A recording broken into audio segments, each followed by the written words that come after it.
Every now and then you have people that sell out. You have people that they're compromised. When I got into the truth,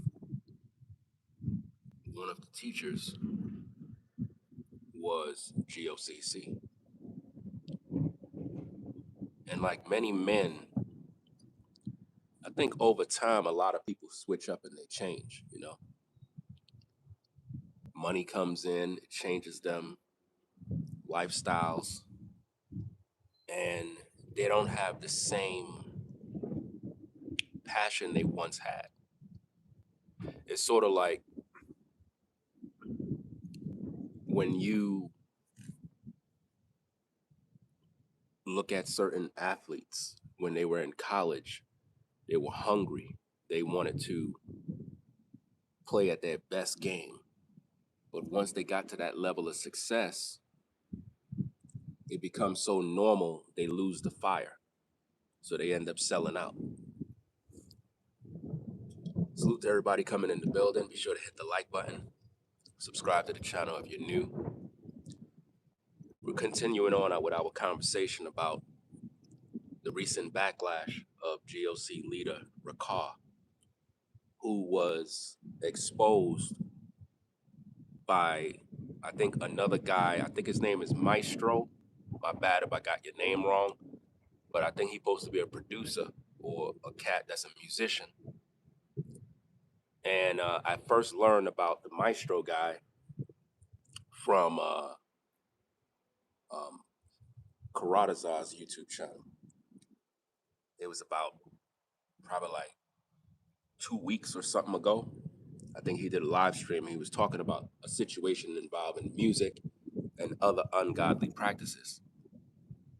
And now it came out that the so-called GOCC leader was at the Grammys doing rituals and using church money. Another person pointed it out in one of my comment sections. They were like, yo, did you listen to the part where he was talking about, he was explaining that the white guy paid for him to come out there? He said the reason why he was saying that is because he don't want nobody to believe that he was using church money. And then it kind of clicked. I'm like, wow, I didn't even think of it that way. He was using church money because what grown man is paying for another man to come fly out to go to the Grammys? Come on now. He was using church funds, man. He's living a secret life. And to think he's now doing all this Passover stuff. Listen, guys, man, I know a lot of y'all don't like to hear this truth because y'all be believing in these men. I'm here to tell you, man, all of these guys are false prophets, man. This is nothing but a money grab to try to keep people dumbed down and believing in religion all day. I ain't saying you can't believe in the Most High. You could believe in the Most High. But when you following these cults and these camps, man, I tell you, man, I'm so done with these things, man. Because there's no accountability, which means you can't correct these dudes. Once you do that, they start attacking you, because the Maestro dude, he called out Rakar, and because he got a small platform, Rakar figure, oh, he's small, he can't really make no impact. He ain't really making no impact. But people listening to him though, and I see him getting attacked. And like I said, I heard about the situation that happened with his music. And to think that this dude stole this man's energy to enrich himself, and now he's using God with all this Passover stuff, milking the people, because we're gonna have to react to these particular videos, man. Something's going on with this dude, and we're not gonna let this thing go. We're not gonna let this go. And Rakar already doesn't know who I am. I don't know him personally, but he know who I am. Trust and believe me. And now that this is on my radar, I gotta hold him accountable, because here's the thing. I'm hearing, this is what I'm hearing, that the guy that Rakar was meeting up with is allegedly a Jewish man. Let's make this make sense. Now, here's the thing. If that guy that he met up with is a Jewish man, why is it that on his live stream that he did today, they were selling merch at whatever place they rented out, and they had these shirts, and on the shirt it had a figure of a Jewish man, and it says they're not like us. So my question to Rakar, did you tell your friend that? Did you look your friend in his face and tell him, look, you're not like us? What business did he have going down to those Grammys? You know, what business did he have going down there? Because I checked Simon's page. He took down the post, man. He took it down, y'all. The post with this dude in the photo. Simon took it down. All of y'all got to be thinking at this point, be like, hold up, whoa, wait a minute. You mean to tell me he took it down? Yeah. He took down the evidence, man, but we already got it already. And again, shout out to everybody coming in. Be sure to hit the like button. Thumb up the video, guys. You guys keep coming in here and y'all don't hit the like button. Hit the like button. We need more likes on the video so the system can push the video to more people. Stop sitting in the clouds hating and watching and hating. Nothing happens unless you support the work, man. You supporting that damn wolf in sheep clothing. This man is literally out here milking God's people. I'm putting out this truth. You ain't supporting the work. I don't understand y'all, man. I really don't understand what's wrong with people in this day that a wolf in sheep's clothing can come out, get rich overnight off of God's people using all of this rhetoric, and y'all continually supporting him. I don't get that, man. This stuff is really satanic, man. It's like they really have a stronghold on people where they're just dumb. Even the maestro dude was saying the same thing. He was like, y'all dumb. Like, this dude is literally lying in y'all faces. The proof is there. Y'all talking about, oh, it was AI. What are you talking about, AI? He admitted it. He admit that he was in the photo. So if the photo was not, if there was nothing wrong in the photo, why Simon took it down? Why he took it down? If there was nothing wrong with the photo, if there was nothing, if it was innocent, why did he take it down? That's a red flag. It wasn't. Listen, I think Simon wanted the photo to be out there because he wanted the world to know who Rakar really is, man. I think that's what it is. Because why take it down? He took down the whole post. It was there the other day. The post was there the other day. They took it down to hide it from the people. So it makes us look like we crazy. But we already got it. And not only that, there's more photos of Rakar on his page. There are more photos, man. Why was Rakar at the Grammys, man? Why? Come on, man. Y'all letting this thing slide. And this is why we got these charlatans and these wolves in sheep's clothing deceiving God's people. It's bad enough we can't even get along. But when you have so-called Bible leaders, right?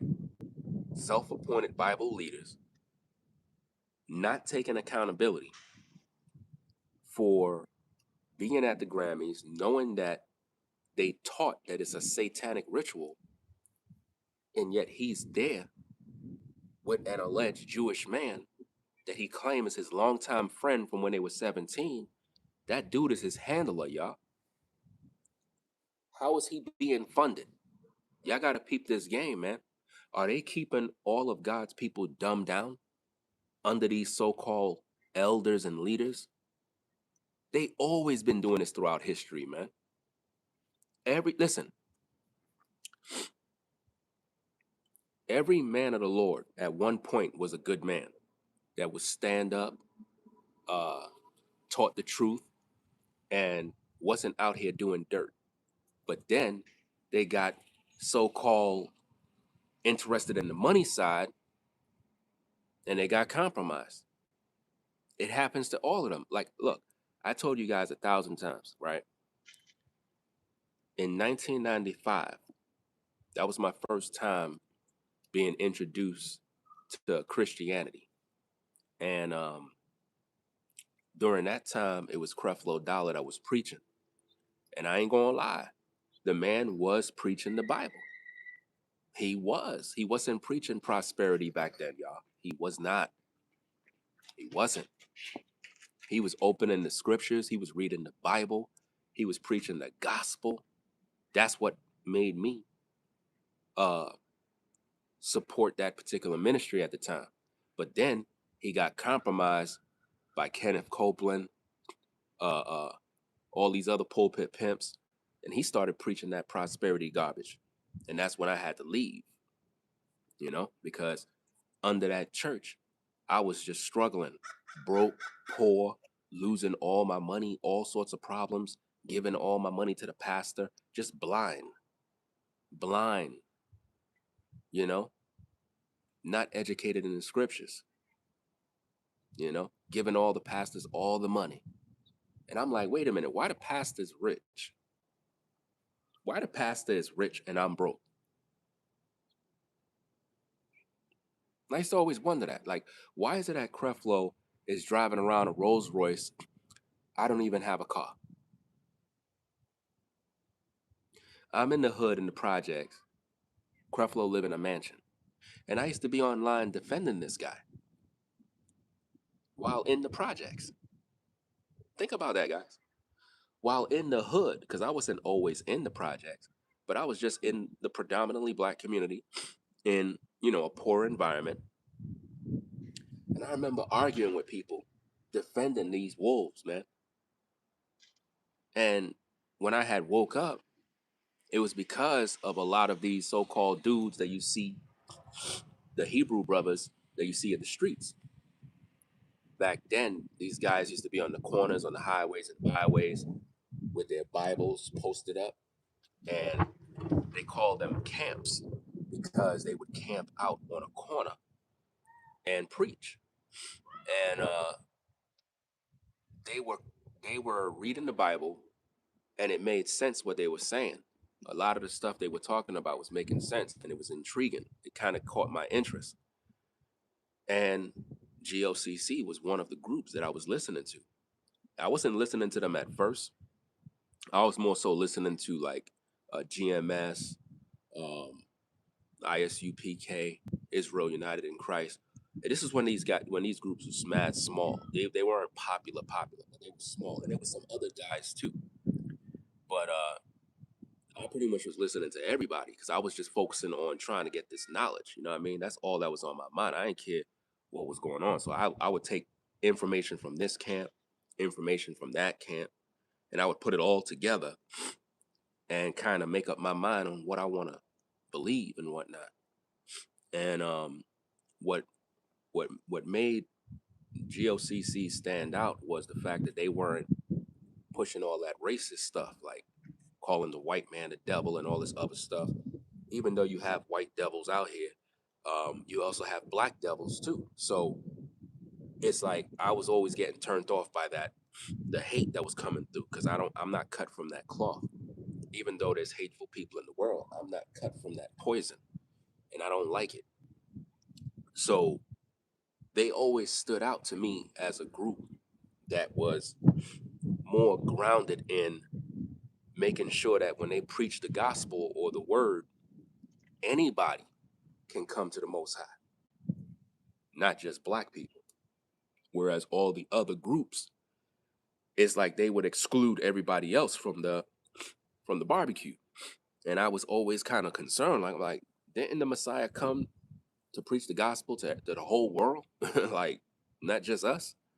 So when I would question these things, people would say stuff like, "Oh, you're a sellout," or who cares about those people? And the Messiah came first to the house of Israel. They would twist all the scriptures to make you believe that everybody else is not important. It's all about us.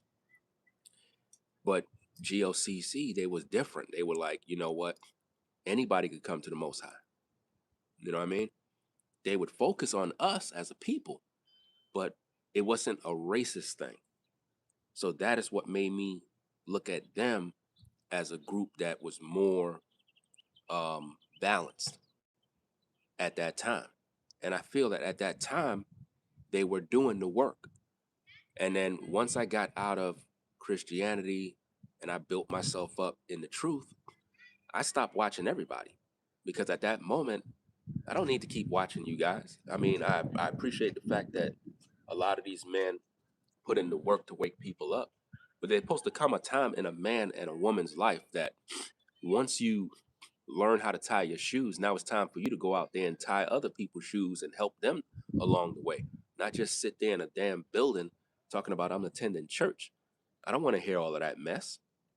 You know, nowhere in the scriptures did anybody attend the church all damn day. You know, you're supposed to go out there and get to the people, not sit in a building making a man rich and making him out to be your Lord and master. This man is now a master over people.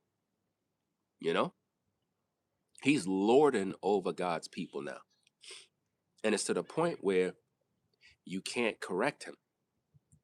He was live. He was calling everybody that was questioning trolls, calling them trolls and disrespecting and blocking people. And I'm like, bro, nobody disrespected you. People want to know, why were you at the Grammys? What were you doing, man? What kind of ritual you did, Rakar? Like, you were doing rituals, man, and you using God's money. You're using the funds, the foundations of the people, the donations of the people. You use that stuff for some other reason. And we're going to pretty much keep our foot on your neck because you out here gaslighting the viewers and hiding from accountability. The best thing you could have did is just come online, apologize to the people, and tell them it's never going to happen again, that you've been compromised, and you sold them out. Because it seems to me you got a handler. That's what's really going on. Whoever that white guy is that you were seeing, that's your handler, man. That's your handler. Rakar been compromised, y'all. He been compromised. And again, shout out to the maestro dude for pretty much bringing this to the forefront, because, you know, you got to be brave to bring this kind of news to the people, because they're going to turn on you once you put the truth out there. Once you put the truth out there, people are going to turn on you. That's just the way it is, man. Once you bring out the truth, people are going to be mad. They're not going to be happy with you, man. They're going to be speaking negative. They're going to say you're hateful. You shouldn't judge. Who are you? God is going to get you. You need to be afraid. You know, you can't rebuke an elder. All this stupid stuff they'll start telling you, man, to cover up for his tracks.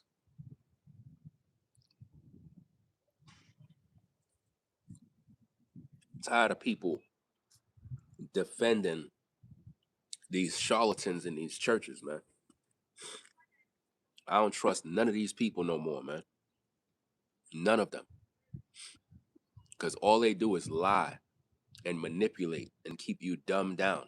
Right now, he's focusing on this Passover stuff. When our ancestors were in slavery, they weren't doing no Passover.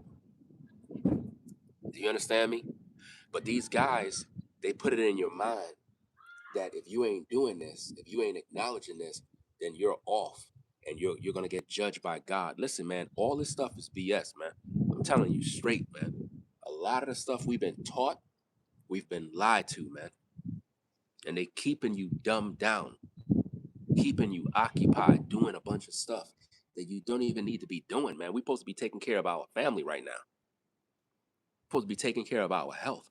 They got us out here doing all this goofy stuff, talking about wars and what Russia going to do and Iran and this and that, and all this other dumb stuff, man. I don't care about none of that mess. I got a family to provide for. You telling me about all this stupid stuff about war? I don't care about that. talking about prophecies and this is going to happen. Ain't nothing happening, man. What's going to happen is your bills are going to keep showing up. That's what's going to happen. That's the war you in right now. You know? And again, salute to everybody coming in. Be sure to hit the like button. You know, you got 124, only 68 likes. You folks y'all be hating heavy. I don't even know why y'all be showing up over here, man. Like, for real, man. I don't even know why are you here? Just here to be nosy. If you here, you're supposed to be supporting the work. Support the work by hitting the damn like button, man. People gotta listen. It's like I gotta cuss people out, bro, to hit the damn like button, fam. You wondering why we can't grow? You wondering why things ain't working the way it needs to work? It's you, fam. It's not social media. It's not YouTube. It's you. You are the problem because you don't support the work, man. You support wolves in sheep's clothing. Half of you still attend these damn gatherings. This is just crazy, man. The truth could be out there and you would still attend his platform and give him the clicks, the views, and the likes. I don't understand this mess, man. It's like when you stand for something, people attack you. And then when brothers like myself and others be like, you know what? I'm done speaking this truth, man. I'm done talking. Then you have these idiots that come to my comments. Don't quit. Don't quit, man. Let's keep going, man. Don't quit. And they don't even support the shows. They don't even support the work. I'm out here pouring out all this energy. Can't even get no love and support from these people, bro. And you wondering why people sell out. You wondering why people sell out and compromise this truth and go into the world. And you know what's something I want to talk about too? It's something that the maestro dude talked about because I experienced this. He was talking about how when he wanted to do his music to provide for his family, himself and his family, he was attacked by the church. They would tell him stuff like, you in the world and you're using your gift to do Satan's work, all this mumbo jumbo. But yet, if you look at Rakar now, he in the industry, moving and shaking with these particular people. Think about that. Think about all these different issues. Now watch this, because when I was in Christianity, they literally shamed us, man, for our talents, for our ability. Let me make sure I shout these super chats out. Let me see. Shout out to Denise for the $10 support. Says, removing the post is guilt. Yeah. Listen, Rakar contacted the guy and told him, take down the post. The people know it's me. Come on, you're blowing my cover. Take it down, please. Please take it down. And his handler took it down. His handler took it down, man. Why would you take down the post if nothing's wrong? I would have kept the posts up. We already saw the post. So why you take it down? Because you guilty. You guilty, man. It wasn't meant for us to know that he be going to these gatherings, y'all, to do the rituals, man. Y'all still following this dude? He's doing rituals, man. He told y'all what goes on at the Grammys. He told y'all. He was there. What more do you need to see? At that moment, you're supposed to be like, I'm out. But some of y'all be too faithful, man. Y'all be too faithful, man. A dude could be right in y'all face doing evil, and you don't care. You don't care. Right? Let me see. Shout out to L Love 370 for the 5. Says Ringo, we're here with love. I appreciate the little that I get because I don't get none. I don't get none. And it's very discouraging. Very discouraging. Very, very discouraging when you pour out your energy and you put your all in to wake people up and they don't show no support. They don't show no love. And then when you be like, you know what, I'm done. I'm going to go do something else. I'm going to do this. Then they start hitting you with the, oh, don't quit. I'm like, bro, which one is it, man? When I'm doing this work and I'm sacrificing every damn thing I got, it's like, oh, no one shows up. But then when I'm like, oh, I'm gonna go do something else. Oh, don't quit. Don't. Bro, that's confusing, man. That is confusing. You got to make up your mind where you at, man. It's like this dude is lying right in your faces. Today he was doing a live stream. He was lying some more. I was gonna screen record it, but I just downloaded the whole video because he was lying to the people some more. He was kind of hinting that, y'all didn't switch up on him and how people talking online. He was kind of subliminally taking shots, and he realized that the people are still stupid, man. People should have been like, yo, I'm done. But no, they still following, man. This man was caught red-handed, and y'all still supporting that?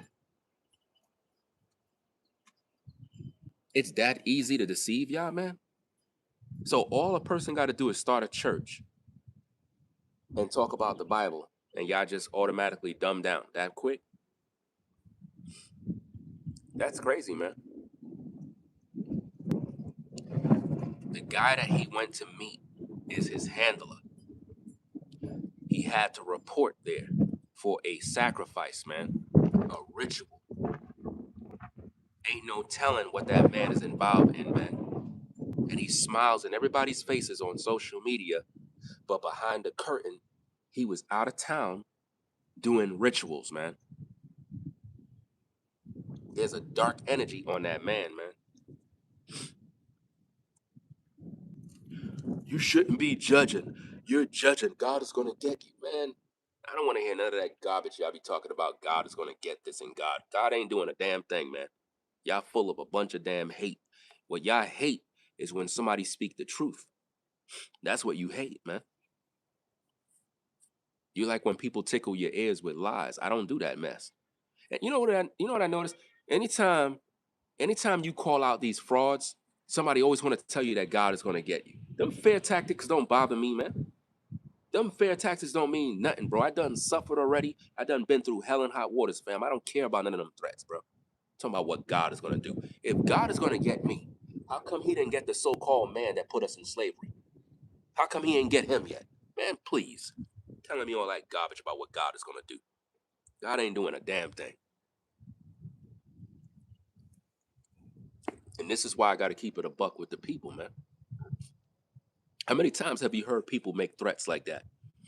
Anytime you try to hold somebody accountable, they always come with some nonsense about, oh, don't judge. God is going to get you. Be careful. You're talking about the man of God. Man, what man of God? Dude was out there doing dirt, bro. Like he was out there doing sacrifices and rituals, man. He had on dark shades trying to cover his eyes. Why? Because he out there hiding, man. He out there doing nonsense. And y'all sitting back letting him do it? And y'all ain't giving him no pushback? Man, y'all tripping, man. Y'all tripping. And that's what's so sad about this situation, man. He over there hugging people on today's live stream, hugging everybody, taking pictures. What the hell y'all taking pictures with him for? What are you doing? Is this really about the Most High? Or we celebrities? Fam, I don't even like none of that stuff, bro. I ain't taking no pictures, man. I don't care about no fame and all that other stuff. None of that stuff mean nothing to me, man. I don't like none of that stuff. He's busy gaslighting these people. He's realizing that nobody's giving him no pushback. And you know what's another piece that the Maestro brother said? The reason why nobody's going to call him out in the church is because they don't want to lose their position. They don't want to lose their position, y'all. In other words, who's gonna be the brave soul to call him out at the church? Nobody. Nobody gonna call him out because nobody want to lose their position. Nobody don't want to be judged and outcast. Nah. Nobody want to be looked upon as, oh, you judging the elder? I wouldn't do that if I were you. I wouldn't do that. You know, it's a lot of people pleasers, man. That's why I'm glad I was never cut from that cloth, man, of being a people pleaser. Always saying stuff to defend these wolves, man. See, the purpose for exposing and calling out these devils, right, is not that you trying to put them down. It's to bring them to repentance. It's to call them out so that they can come out and confess they false to the public, man. That's the only way. Y'all keep thinking somebody's trying to bring somebody down. I can't bring nobody down. Y'all lift them guys up. Y'all put them in positions of power. These people are in positions of power. You know? I can't put nobody down. All I can do is sound the alarm so the people are warned. He ain't repenting. That man said on his video, I don't have to answer to nobody. That's what he said on video. Once a man say, I don't have to answer to nobody, that's it. It's a wrap. That means that he's not accountable for nothing. He's basically saying, you cannot hold me accountable. I'm going to do what I want to do. And the church can't tell me nothing. Come on now. Who did he answer to? Could anybody tell me? Who do Rakar answer to? Who can make him sit down today? Who? Name the person.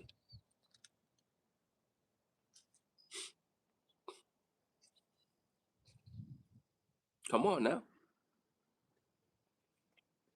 Shout out again to eLove5 says, I'm a realist. I see you. Who can make him sit down? Do anybody know who? Anybody could drop a name? Name somebody right now that can make that man take a seat. Who can tell him, bro, you're off. You need to sit down. You can't do no Bible studies right now. You gotta take a break. Who can tell him to do that? That's the problem. That's a problem, guys. Anytime you got somebody that's in ministry and nobody can hold them accountable, you shouldn't be following that person. Shouldn't be following them, man. Because if somebody's out of pocket, somebody got to hold them accountable. And normally it's supposed to be the people. You, the people, listen, you, the people, can make or break anybody that is in leadership in ministry. You, the people, control that. You have the power. It's no different than if someone is a king or someone is a president or whatever the case is. If the people don't support you no more, it's over for you. Doesn't matter what position you're in, because it's the people that put you in the position. They voted you in so they could vote you out. You know? Yeah, he said he answers to no one. That's the crazy part. He said he answers to no one, which means he don't answer to God either, because he's his own God. This is what happens when a man get puffed up with knowledge. This is what happens when you've been in this truth for so long and you have a God complex now. Now you're all the way up here. Nobody could tell you nothing now. There's no room for growth, no room for education. You figure, well, I'm the elder, so nobody could tell me nothing. First of all, none of these dudes is elders, right? They put these titles on themselves to make themselves think like they're elders and whatnot. When you think of an elder, you know what I mean? It gotta be somebody that's more like a father, somebody that's been around, somebody with wisdom and experience who been there. You know what I'm saying? Probably a gentleman that's, in his 60s, somewhere up there, and he been in ministry for a long time, and he been leading people with a good record, right? A good track record, and he well experienced and versed in knowledge. That would be an elder.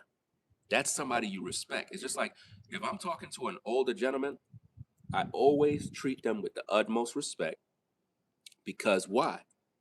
That person could be my pops. So it's like, okay, I'm going to treat them with a certain level of respect because I know that they've been here before me. They know things I don't know. So I'm not going to act like, I'm smarter, better, this and that. Even if I'm well versed in stuff, at the same time, I'm going to listen to what they got to say. That's an elder. But you got some people that are older folk and they're not uh respectful of others and they treat people like crap. So it's all based on the fruits, not just the age. You know what I mean? So he's not no elder, man. He's just a guy with a title and people worship him, you know? Now, don't get me wrong. I'm not trying to take away um, the work he did in the beginning. Rakar, lawyer, uh, they did an awesome job in their beginning days. They did an awesome work. At the same time, what does the scripture say about that? It said, don't let your good be spoken evil of, which means you could be a person who started off the ministry the right way. You did a wonderful job.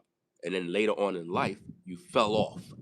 And now what you did, you undone all that good work you did. The scripture says to avoid the very appearance of evil. He didn't do that. He's not following the scriptures, man. He taught you guys going to the Grammys is ungodly. And over there, they do sacrifices and rituals. And there's a bunch of witches and warlocks. So why did he go? All he had to do is tell his friend, look, I don't do that no more. I can't go there. It's going to be a bad look. If my people see me there, I'm going to get a lot of backlash. So I can't make it. He ain't do that. He went and he never told you guys that he was going. He never told his church that he was going. What did Jesus do? When the Messiah was here, he told his disciples everywhere he was going. Peep game. Every time the Messiah went somewhere, he made his disciples know where he was going. Right or wrong? Okay, so how come he didn't notify the church, the other men of the Lord, and say, hey guys, I'm going on a mission to the Grammys, and I just want to let you guys know because I know I taught against it, and I don't want you guys to be, what's that thing? I don't want to cause any of you to stumble in your faith. So I'm just letting you know now. I have a good friend. His name is such and such, and he invited me to the Grammy. So hey, I'm gonna be going. So if you hear anything on social media, blah blah blah, I was honest with you. First of all, what say the people? Do you think I should go? Let's have a vote. If you guys feel that I shouldn't go, for whatever reason, I'm not gonna go. The guy is my good friend. I just want to show up to show support. But if you guys feel that this is not right, y'all vote on it right now, and I'm gonna do whatever I need to do. He didn't do that. Come on now. He never did that. He never gave the people an opportunity to vote. He said, I don't need y'all approval. I'm gonna do what I want to do. So if he's meeting up with these secret guys to do these rituals, what else he been doing the whole time? Think about it, man. If he got caught in this event, how many other events did he visit? How many more rituals was he doing? Ain't no telling what kind of witchcraft is going on. I seen a video with another cat. He was like, yo, why he's no longer a part of that church. He said they practice witchcraft over there, guys. I'm going to review his video too. because he said he grew up in a family where they did witchcraft and he know what it really is. And he said once he started seeing it in the church, he said he's out. So there's a lot of stuff that's going down, man, and people are blind to this stuff because when you talk about it, it's always dangerous when you're talking about these so-called uh, religious leaders. It's always a dangerous job because once you do that, people have invested their whole life. You have to understand, a lot of the people that are following him, right? They're new. So for them, they're having the same feeling about him that a lot of us had when we followed his message many years back in the early 2000s. You know what I mean? So a lot of these new followers, man, they're like fresh and new. So all they know is him, and most of them came out of Christianity. So imagine you coming out of these churches, and then you find out that this Hebrew Israelite guy is doing shady business practices on the low. That's gonna mess you up, man. It's gonna be like, man, you jump out of the pot into the frying pan now. This is why having a relationship with God is supposed to be a personal relationship between you and him, not no damn man. Not no man. Once you put a man in the front, problem. You start worshiping these pastors, man. All of these pastors are criminals, all of them. All they want is your money.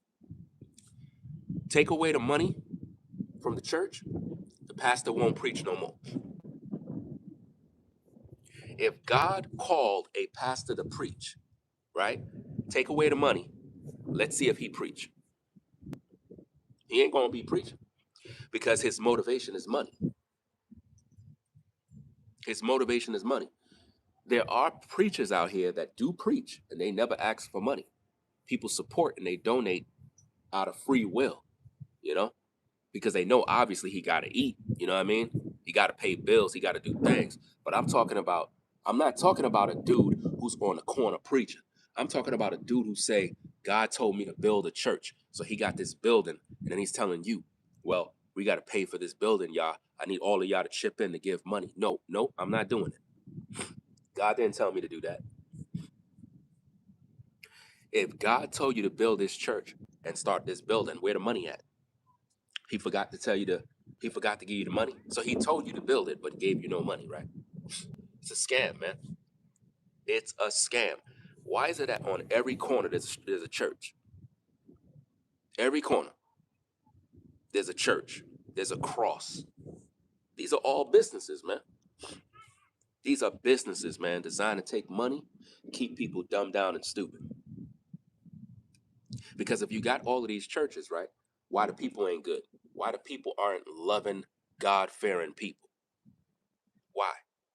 If all of these people go to church, if all of these people are Christians and believe in God, right, why they're evil? Why they treat their neighbor like crap? I thought you're supposed to love your neighbor as yourself. They don't even love their neighbors. In most communities, nobody even talk to anybody, bro. It's horrible. Everybody's for self.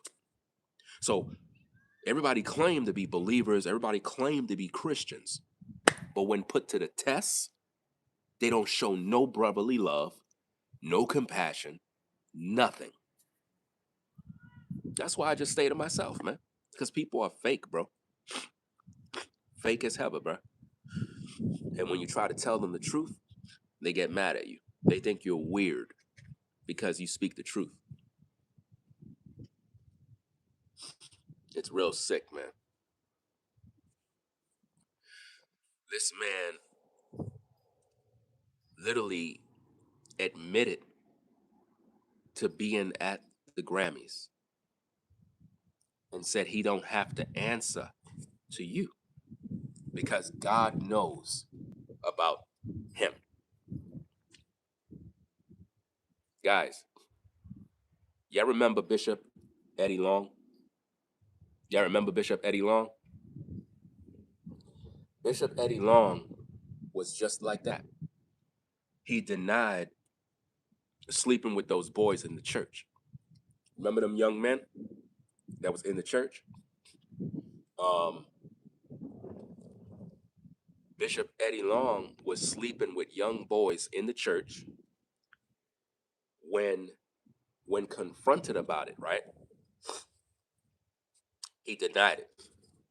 He denied doing it. He was arrogant. He was using God as a crutch to hide his sin. Then it came out that he was doing it. His wife ended up leaving. And what happened to him? He grew sick immediately, lost all his body weight, withered away, and died because of his sin, y'all. You can't be out here playing with God, bro, and playing with the church and lying. That man was turning out the young boys in the church. 4 young men that man was sleeping with in the church.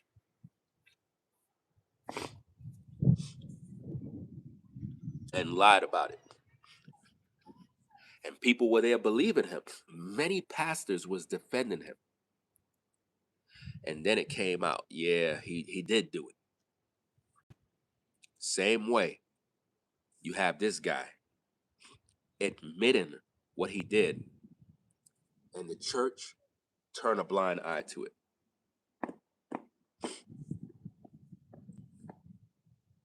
Sad, man. It really is sad how you could give people the truth and they won't listen.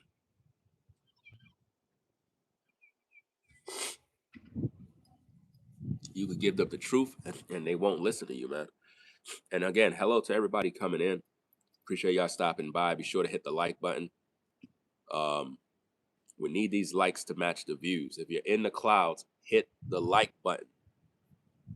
When y'all come here, hit the like button. I should have 1,000 likes, man. Every single video I do. Y'all got to make it a goal. Get the likes to 1,000. I don't know what y'all be thinking. When y'all come here, you got a responsibility. Don't just come here and just sit there. Hit the like button. Share the video. Post a comment. Be active and support the shows, man. I shouldn't have to keep screaming and yelling at people, man. This is supposed to be common knowledge. You know? Imagine 100 people walk into a store and nobody's buying nothing. Y'all all in the store walking around. On the outside, it looked like I got it popping.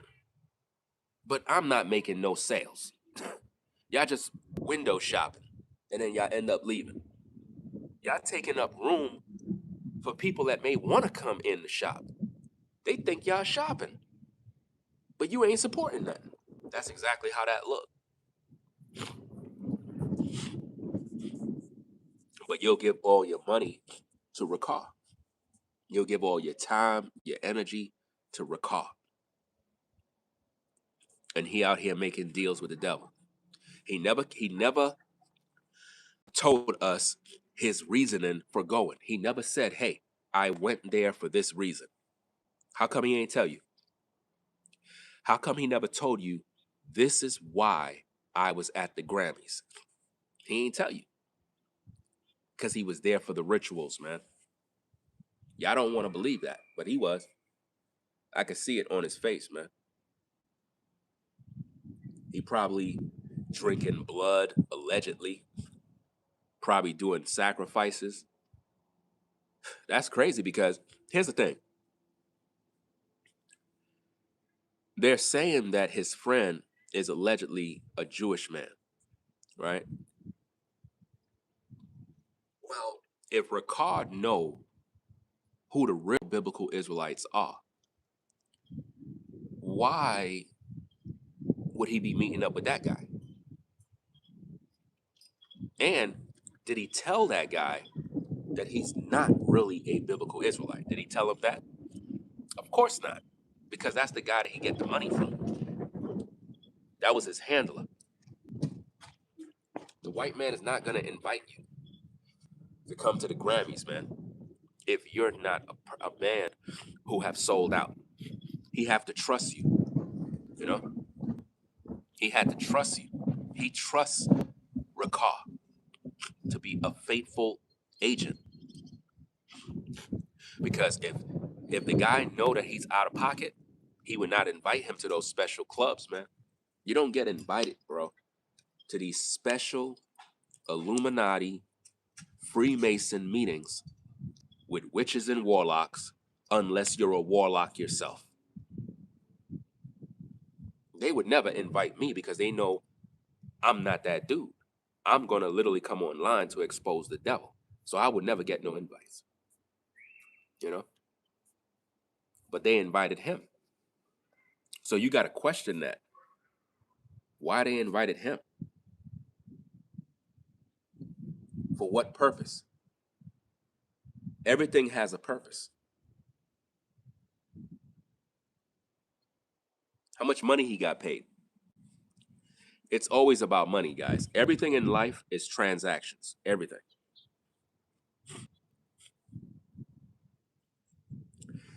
If I'm here with my family and somebody contacted me, bro, I need you to fly out to so and so and so because, we're doing X, Y, and Z. Fam, there have to be some money for me. Something got to be there for me because you're taking me out of my zone to go do something else. So he had to have gotten paid already. He had to get paid, man. Because he said the guy paid for everything. Why would he do that? For what? For what? He bought you a tuxedo, shoes, everything, and flew you out. For what? He never answered, guys. That should concern you. It should concern you that he was hanging out with somebody that he had no business hanging out with, and he never told you why he was there. But yet he's doing this Passover stuff.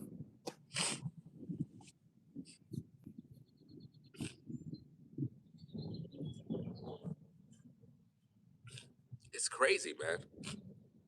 People are this blind.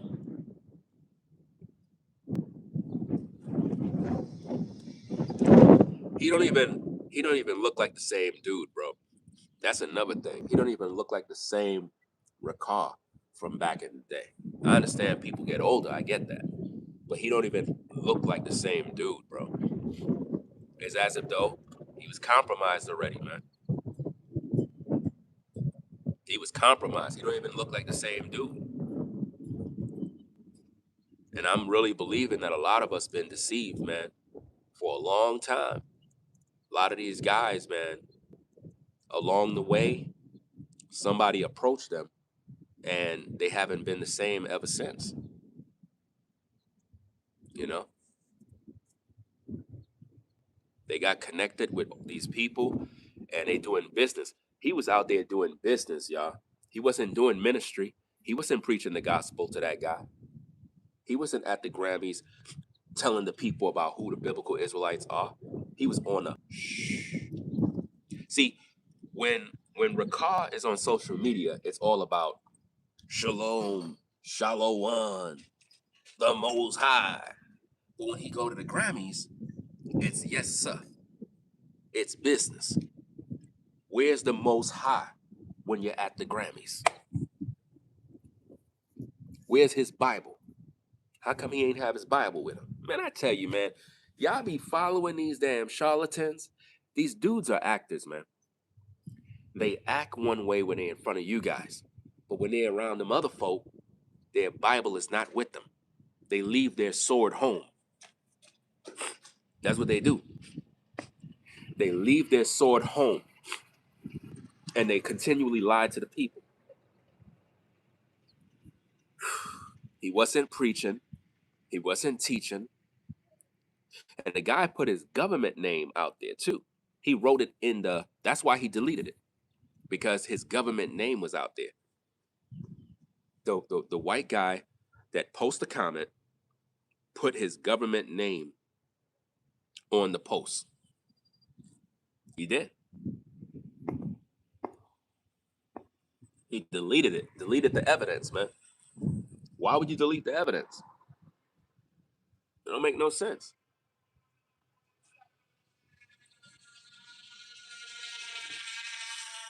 But this is what's going on, man.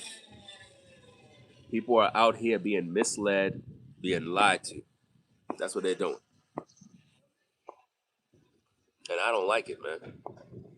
I don't like it one bit that these folks are literally allowing this man to get away with manipulating God's people. You know? Yeah, they leave God home. That's exactly what it is. Because when he was with the other guy, he never brought up no Bible. He wasn't preaching all that gospel stuff. He wasn't saying, turn to chapter so and so. When they're out and about with the movers and shakers, they don't even bring God up. They don't even bring God up. If you're a man of God, you're supposed to be a man of God wherever you go. Wherever you go. People supposed to respect and know this is what you do. Hey, excuse me. I would like to let you meet my good friend. This is Rakar of GOCC. He's a spiritual leader of X, Y, and Z of the Most High. And then he supposed to respond, Shalom. I'm elder such and such. Would you like to be baptized and blah? That's what you do, right? You're a man of God, right? Okay. So why wouldn't these men of God get around other people? They switch up. When I'm around people, I'm the same way I am right here on camera. I don't be faking the funk, man. I'm the same way when I get around people in the real world. Same way. Ain't nothing fake. And people hate me because I just keep it real, man. Because if any of you were to run into me in the street, you're going to see I'm the same way. You're going to be like, oh, snap. You ain't lying, bro. You the same way. The same way you are in your videos, you the same way. A lot of these cats are not. They fake. They be on camera acting like they spiritual leaders, like they all about scriptures. And then when you get in front of them, whole different person. You know? Oh, that's this. So this is Maestro in the building. I'm gonna review your video because you pretty much was the first one, based on what I'm seeing, that put this info out there. Actually heard about your story from another YouTuber, Karatazar. He did a full video about your situation with Rakar. That's how I knew about it. I kind of heard about it, and I'm busy. I'm a family man. You know what I mean? So it wasn't on my radar as something I had to, you know, talk about more. But then it's like I started seeing your video in the algorithm, and that's when I heard about this particular situation. Another brother sent me the info about this Grammy situation, and I'm like, nah, this can't be. And I'm looking at the photo. I'm like, what? So he really was there. And then people saying it's AI. And I seen when you was showing the people the website, showing them from the dude's page, and they still didn't believe you. I'm like, these people are dumb, bro. It's like no matter what you say, they don't believe you. Let me see. You said the album I produced for Rakar made over 60,000. And hold on. And he only paid me a little over 4K. Man, oh man, bro. Are y'all seeing this? It made over 60. The brother got paid over 4K. And that was over a span of 6 years. Every 4 or 5 months, Rakar would send me like $100. He burned me, bro. See, this is why a lot of musicians, they go through this type of stuff. I had my dealings with people with music and stuff like that, and that's why I had to get out of it before it could even get hot in terms of the music industry and stuff like that. I had to get away from certain people because of these very reasons. They would use your energy, harvest your energy and your talents for their own personal gain. But y'all hearing this, his money. Oh, let me bring up that point, because there was a point that you made in your video. I want to bring it up.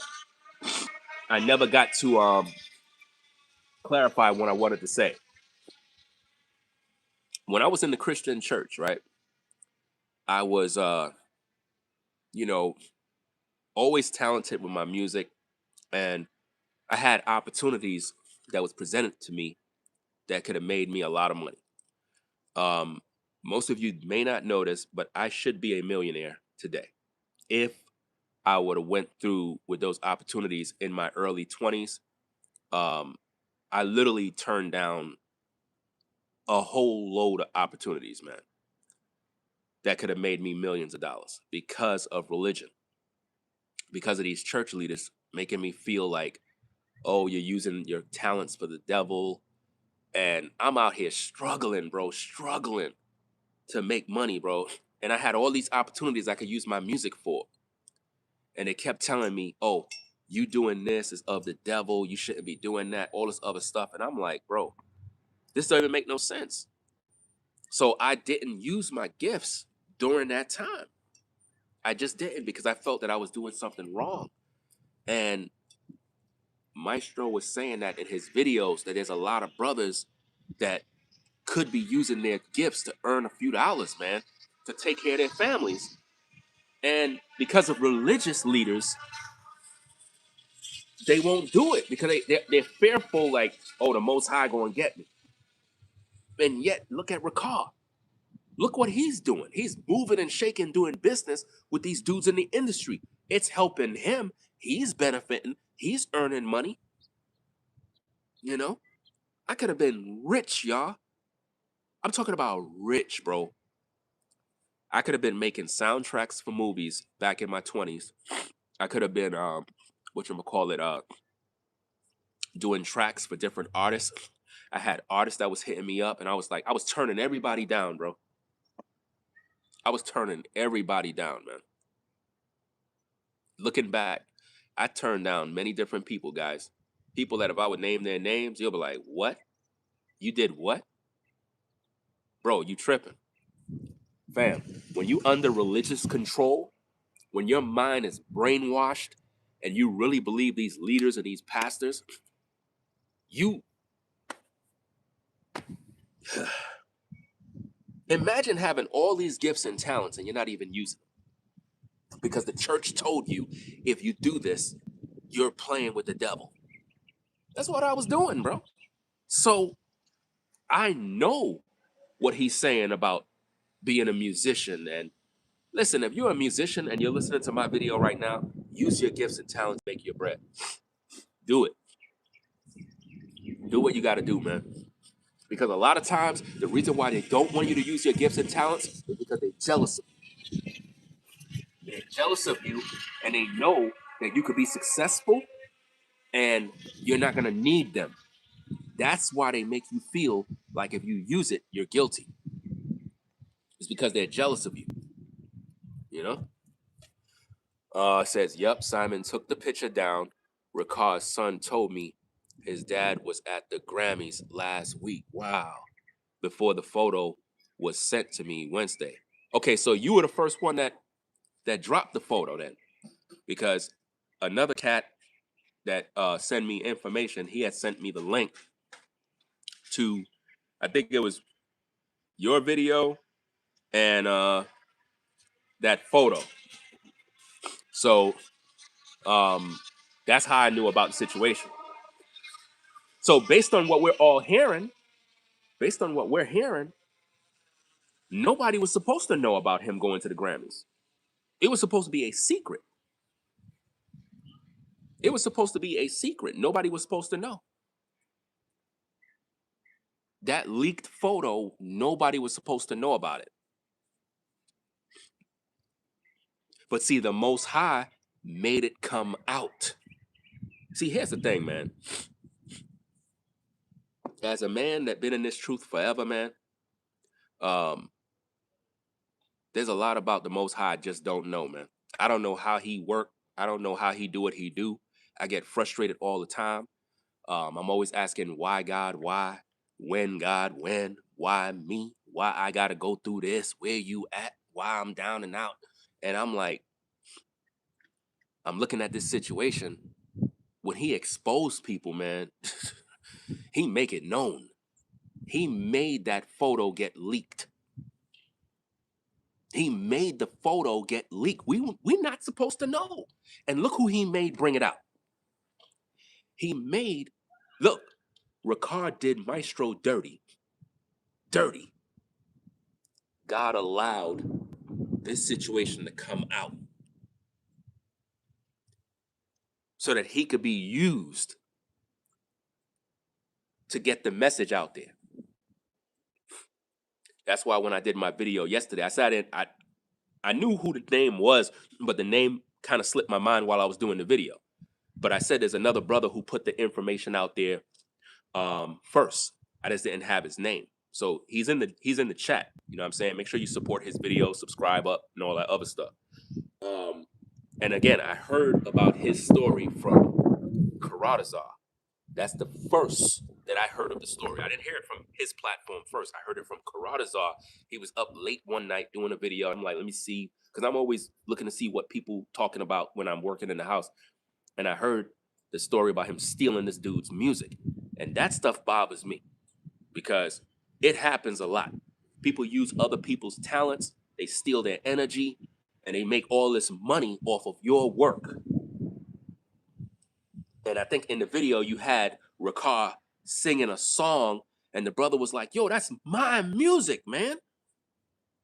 And he was acting like it was something, like he was taking the credit for that dude's stuff. You know? That's wrong, man. Shout out to Christina for the 10, says, wow, you have so much talent when it comes to music. I see why you expose this wickedness.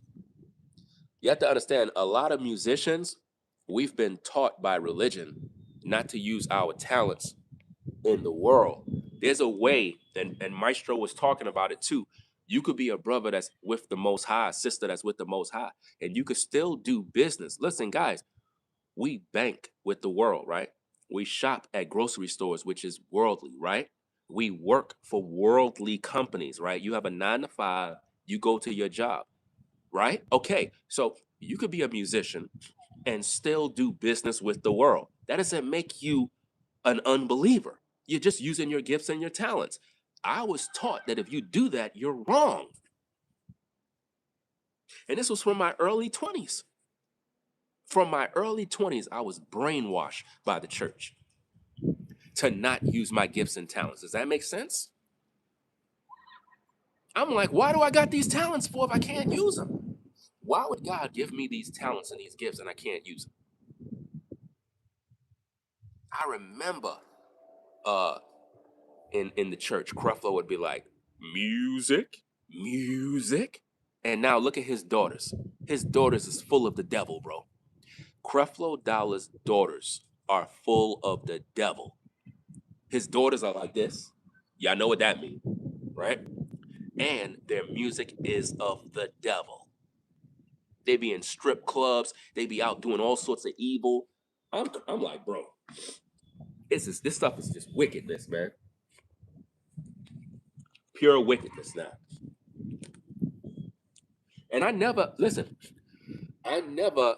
exposed Creflo's daughters, but I got all the receipts. They were at a strip club, and the wife was there too. Creflo Dollar's wife was there too, at the bar, at the strip club. I got the video. And then when they ready, they be in the churches talking about Jesus and whatnot. You got somebody in the comments saying, so why are you mad he went to an award show? See, this is the problem with idiots, man. Like, what's the matter with people that are just dumb and stupid? Rakar preached that going to these events is satanic and that they do rituals, idiot. So the reason why we got to speak on it is because he's misleading God's people. You can't tell us it's evil and witches and warlocks are there, and then you're there.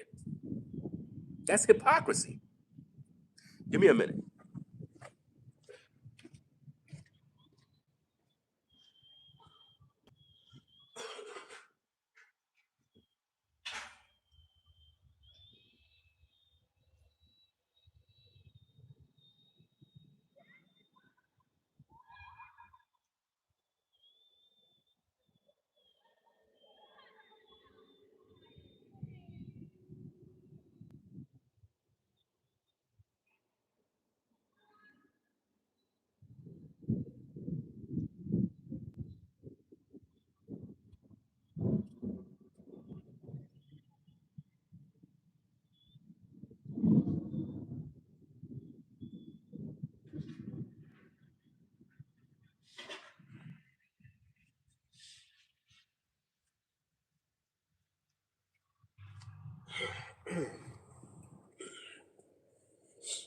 Yeah.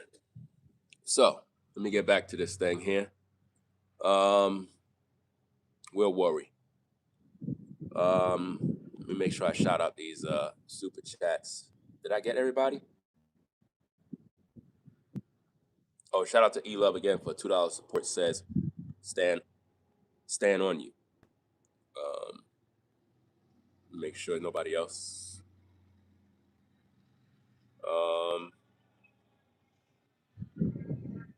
Shout out to Alexandra for the $2 support. Says stealing music is also called music sampling. Um, sampling is an art. It's not necessarily stealing if you have it cleared with the artist or the company. Um, that's not stealing. I have to make sure I correct that situation. You can sample certain riffs, certain let's say if there's a loop, a drum loop or whatever, you can sample. There's ways to do it where you're in the clear.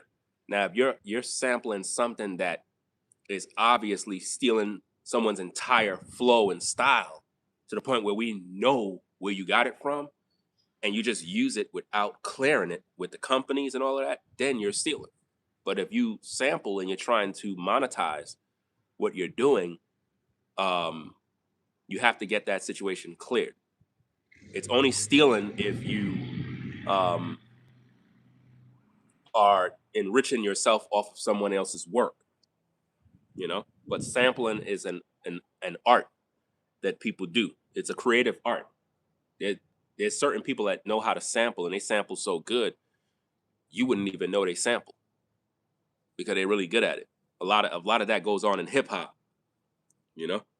I don't sample, so I'm a musician. I create everything from scratch. So I wouldn't even know. I never sampled nothing a day in my life, so I don't even know what that means. I don't even have a sampler. That's how. If you were to tell me, yo, go sample something, I don't even know how to do it because I don't do that. All right. I've always been a musician, just producing and creating. I don't even know how to read music. I play by ear. If I hear a sound, I can repeat it on the keyboard. Let me see. You said the great Aretha Franklin and how they tried to condemn her music. What happened? She ignored it and moved forward with her music. And don't forget her daddy and his issues.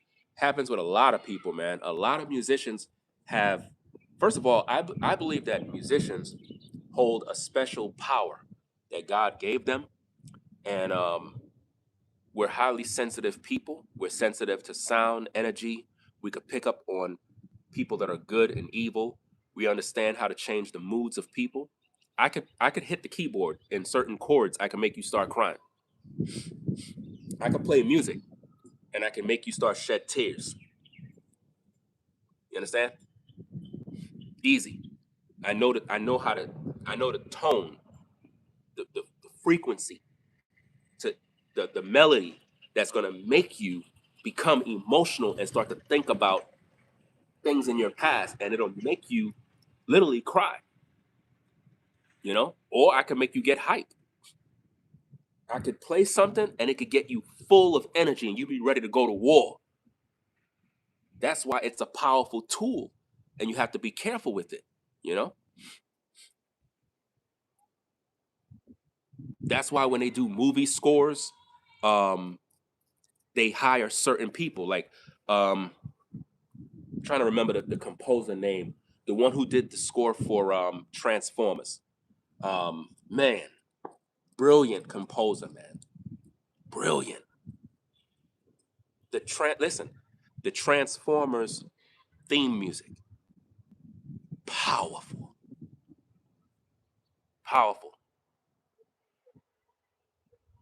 That composer, he did music for so many different movies, man. They go to these particular people because they're gifted, they're talented, you know? So For this brother to get used by Rakar, I know what that feels like. I know what that feels like, to be used for your talents and you don't even get credit for it. And they made all the money off of you. Over the course of 5 years, he said, 5, 6 years, $60,000 was made. That's a lot of money, man. It might not be millions and millions, but it's his bread for his work. And all you get is 4,000 or a measly $100. Man, I tell you, I wish I would have made my moves when I was in my 20s, because I turned down all sorts of opportunities, man. And I regret it. I regret it, man. But it's a part of life. Maybe it was supposed to happen to, I guess, make me who I am today. But I would be a millionaire right now. Easy. I would be probably one of the top producers in the industry right now. But nobody don't even know who I am. Nobody knows who I am. Imagine being a producer and nobody knows who you are. It feels messed up. I go through this all the time, where I kind of look at myself and I'm like, bro, these people don't even know what I got. They don't even know what I'm capable of doing. You know? But then again, it's not over. It's not over. You can still do things. Right? Let me see what these girls doing here. Oh, okay. They're playing in the lawn. So let me see what's going on in this chat. Again, guys, hit that like button. There you go. That's the name, Hans Zimmer. Man, I tell you, man. And if I'm correct, I'm not sure if he did a workshop. I think he did a workshop. I'm not sure if he did, but I think he did a workshop. Man, he's a powerful composer, man. Man, well respected in the industry. Well respected. The music, the compositions, man. Just thinking about it. You may not feel it the way I do in terms of music, but I can listen to that music all the time. It's just powerful. Like the thoughts that got to go in your mind to compose such music like that. I could do that type of stuff, you know. Movie scores and stuff, I could do that. My main inspiration besides Zimmer is Yanni, music composer Yanni, because he does a lot of orchestral music like that and stuff. And he always been my inspiration to further my education, if you want to call it that, in music. You just got to keep playing and creating. You know, I got all the sample libraries. I got everything from Native Instruments. I got everything from East West. I got all, bro. I got every sample library. I got everything. But when you have a family, it's like, man, I tell you, man, it's like all that stuff, you can't even use it. I mean, I could, but it's like the responsibilities kind of take over. And, you know, maybe one day my daughters would take over and have a desire for music and whatnot.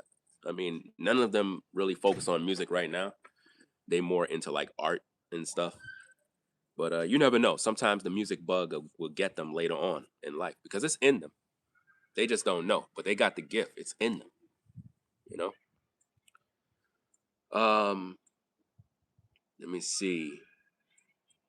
You said, so music producers normally get 7%. What's 7% of 60,000? First of all, I don't know what numbers you got, but if I'm a producer, I'm getting all that bread. I ain't making no deals with nobody and they eating and I'm not. If I produce something, I get 100%. Period. Ain't gonna be no middleman. If I need you for a task, you'll get a certain percentage and that's it. I'm taking the whole bag. if I'm the producer. See, I don't know what these dudes been doing back in the day, but if you are a producer and a composer, you don't let nobody else determine what you make. You produce the work. It's yours. The problem is you got to understand how the business work and how to properly get your music copywritten, the proper distribution, um, and everything else that goes with that.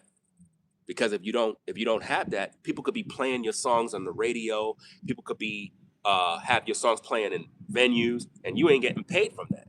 You don't have it registered with no companies. If you're a musician, you're supposed to have the book, The Bible to the Music Industry by Kashif, I believe his name is. That book gives you the game right there. It's an old book, but that brother pretty much gave us the game from way back. All you got to do is just read that book and then kind of update because the industry has totally changed. You don't even, to be honest, you don't even need a record label no more. You don't need a record label no more. You don't need none of these people no more. We're in 2026. You don't need none of this mess no more. So if you're a musician, a rapper, singer, whatever, you can make six figures doing music alone and literally be good. But it has to be something that you do every day. And you could do jingles for commercials. You could do ad music for certain companies. You can make video game music. You can have royalty-free tracks that you could produce, and you can register your music with Epidemic Sound. There's so many different opportunities, guys. So many opportunities, but time. You need time to produce. And to be honest with you, a lot of composers, musicians, and all of that, when life hit you, man, it take you away from your time. I'm not saying that you can't. It's just that, like for me personally, I don't have that time right now. You know, if I was in a position right now where I'm not thinking about, okay, I got to do this, I got to pay these bills, I got to take care of these kids, and it's like I'm in a place where it's like, okay, I'm comfortable. Then yeah, I could take a time and be like, yo, let me take a whole month and produce an album. You know what I'm saying? Let me take this whole month off, meaning I don't have to be on social media. Are you trying to understand what I'm saying? In other words, I don't have to work because I know I got bread put aside and I'm good. So now I could say, let me take a whole month or two and work on an album nonstop all day. And I'll drop an album. But I don't got that time. You know? That's just the way it is. Some people try to work around things. They'll try to put an hour in doing this and that, but you can't really compose and really produce that way because you're distracted by life. Even the scripture says that. It says that a man that is married, he care more for the things of the world than the scriptures. I don't know exactly what chapter and verse it's in, but it's in the scriptures where it says that if a man has a family, he can't really concentrate on the things of the church. He can't. He got a family to provide for. If you're a single man and you don't got no responsibilities, yeah, you can focus on the church more. You Let me see. Ringo, one more time. Do you ever speak on the scammer Umar? I spoke on him many times. I spoke on Umar many times. I've been told everybody that he a scammer. You know, like I said, if y'all got info, y'all got to send me the info. You know what I mean? Like if y'all got, listen, if y'all got news or something that's out there and y'all feel I need to be talking about it, y'all got to send me the info. Send it to my Instagram. I tell y'all all the time. I got a few people that send me stuff all the time. Just send the info, whether I respond to you or not. Just send the info. That way, when I come across it, I'll do what I need to do. But I've been talked about Umar. Umar's a fraud. I mean, he been lying to black people forever, man, with that damn school that he haven't built up yet. You know? Now he's trying to do something new now. Come on, man. These people keep making up new movements. I think he making up some new movement or some nonsense. I mean, these people been lying like crazy, man. And There's certain things he talk about that he be dropping some truth here and there. But at the end of the day, he's a charlatan too. Umar been living good, man, for the past 10, 15 years, man. That man been living good. Good. And he been hiding it. You know? This is the thing that you gotta peep. Notice these charlatans never show you where they live. They never show you where they live. You never see them driving. You never see nothing. They act poor in order to get your support. That's what they do. They don't want to show you where they're at. They don't want to show you because if they do, you're going to know the truth. You know? He raised millions of dollars. I'm talking probably tens of millions over the past 10 years. Bro, people been giving this man all their money. Where the money go, guys? Where the money go? Where did he put this money? Come on now. Y'all got to think about this. Over 10 million raised, where did he put the money? You know? Oh yeah, he been making a lot of videos about him. That other guy. He been making like his whole channel is about him. that's that's one of the reasons why I don't even talk about the dude is because you have some channels out there that they talk about that man every day. And the majority of the viewers go to those platforms. I mean, if people want to hear my perspective on stuff, you got to let me know. You know what I mean? But if I see channels out there that are dedicated to talking about Umar all day, I'm not going to even waste my time because it's like they already have an audience over there that they cater to that, you know? But I've been talked about this dude being a fraud, man. And especially when he was talking about, oh, remember he said something about they vandalized the school? I was laughing, man. I'm like, bro, stop it, man. Ain't nobody vandalized no damn school, man. You lying, you know? You're talking about, yeah, they vandalized the school. Man, stop it, bro. He vandalized his own school in order to get money. He did that.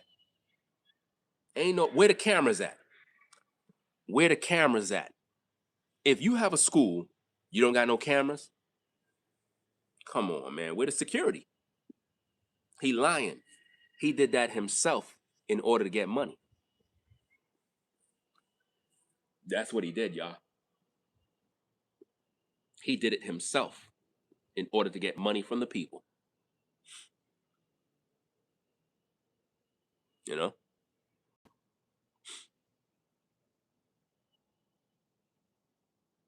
I feel that if Umar would have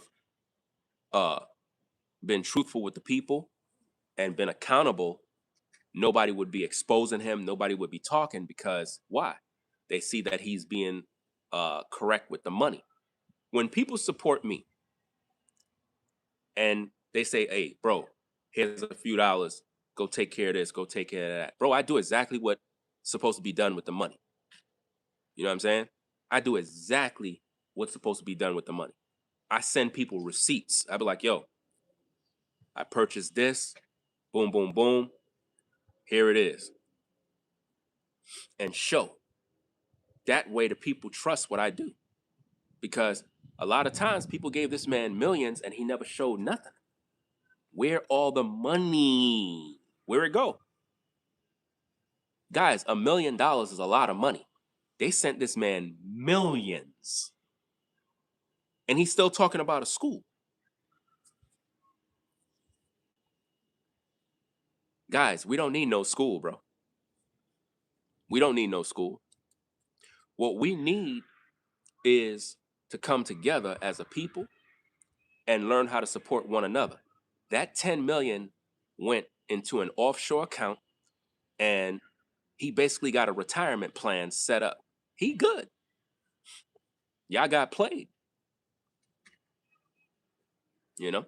Y'all got played. He played everybody, in my opinion. He lied about being a descendant of what he said, Frederick Douglass. Man, he's a damn liar, bro. Lying. Clout chasing off that man.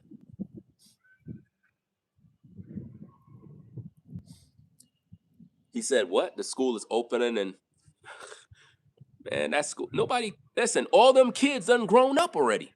Listen, all the kids that's supposed to have been at his school, they're already adults. Them kids already grown now.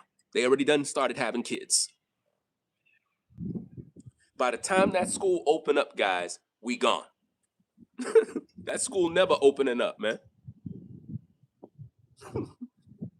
I seen that man go live one time, bro, and raised a bunch of money.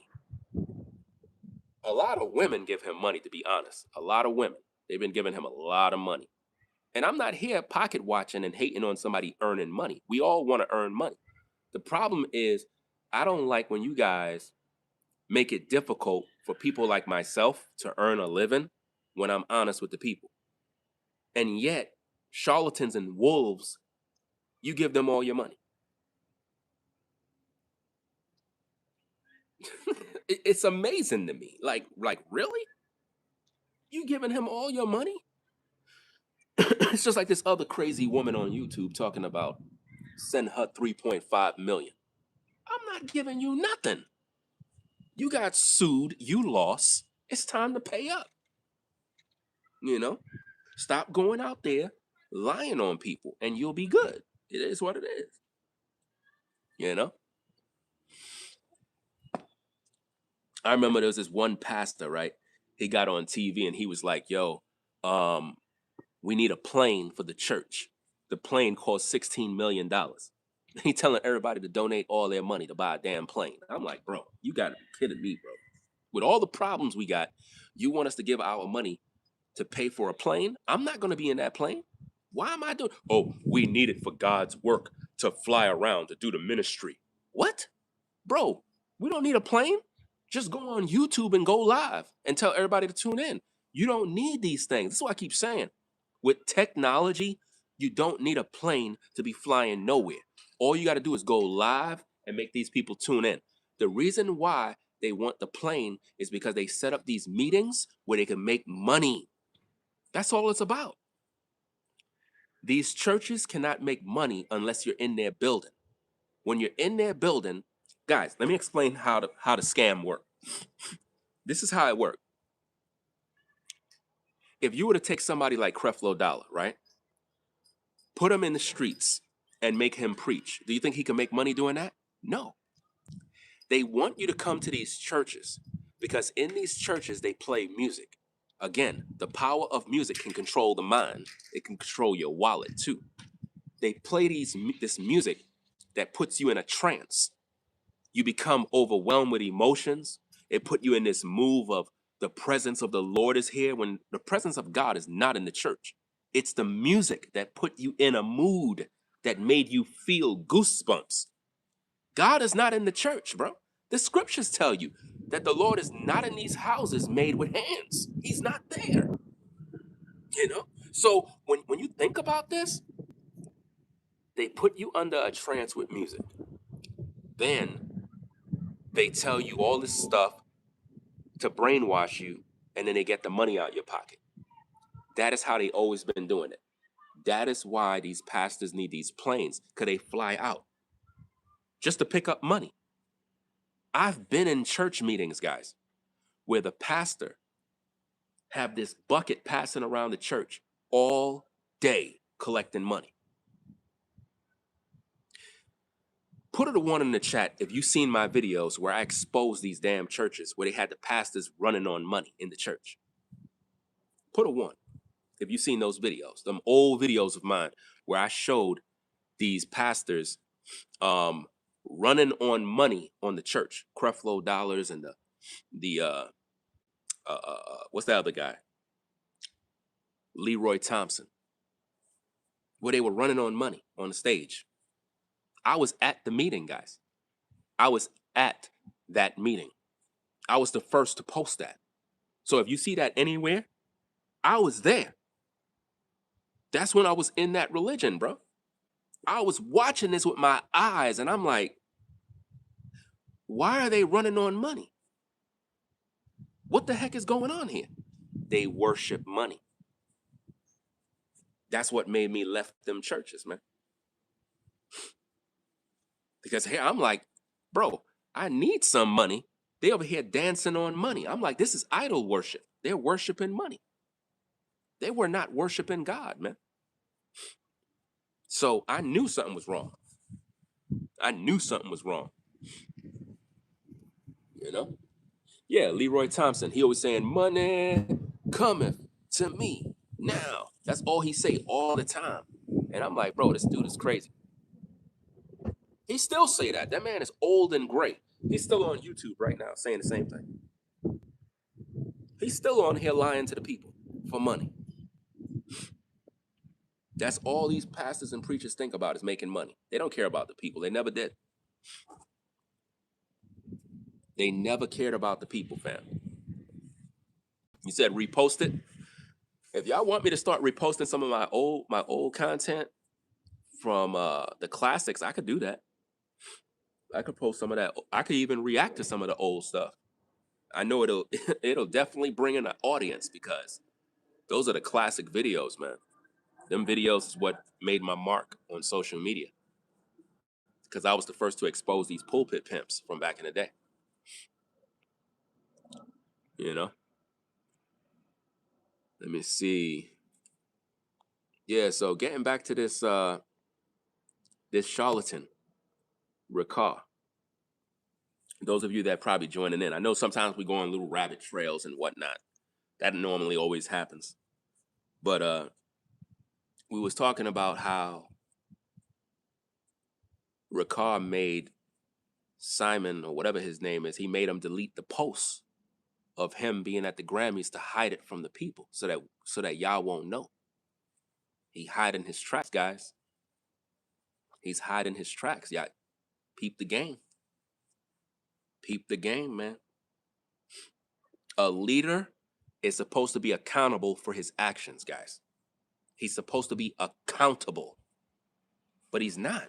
Why? You know, he's supposed to tell the people why he was there. Why were you there? He ain't tell us.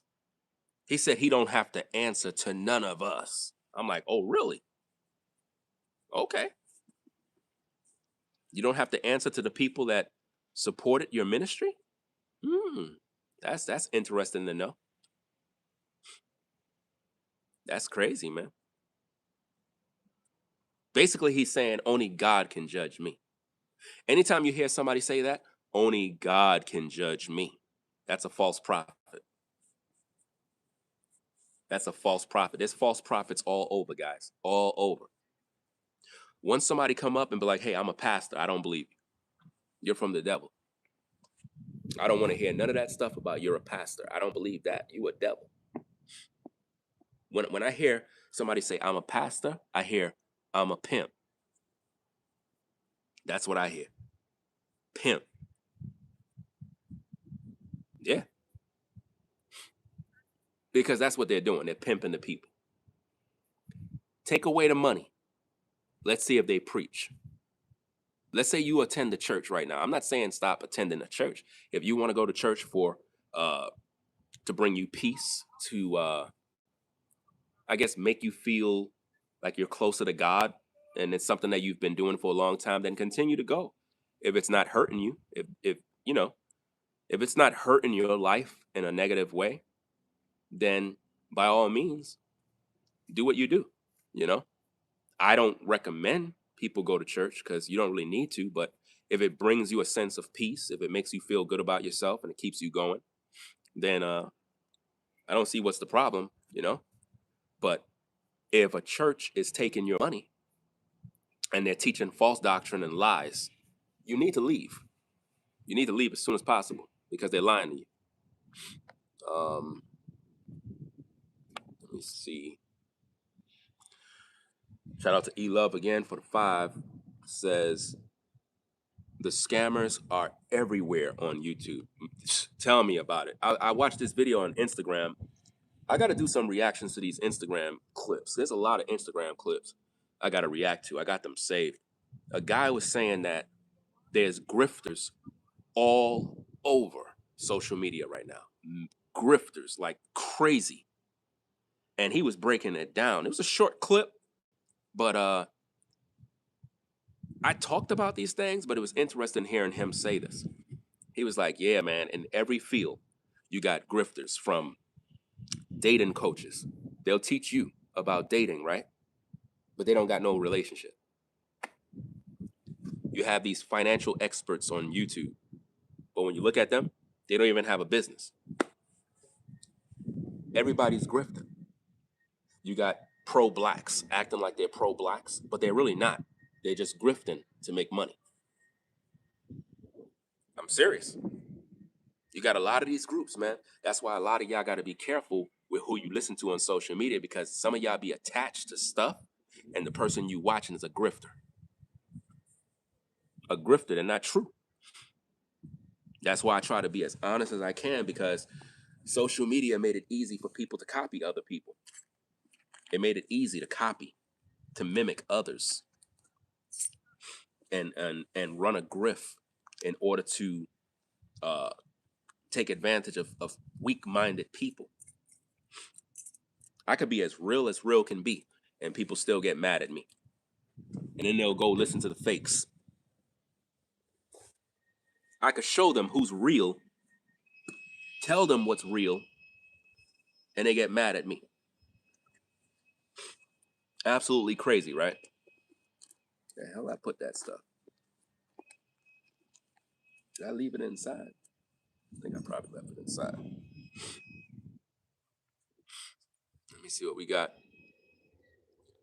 The Most High is exposing this entire situation. Yeah. Yeah, how does that work? God's in control.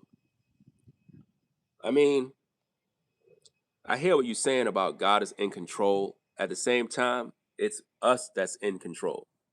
You know, I don't want to be religious about these things.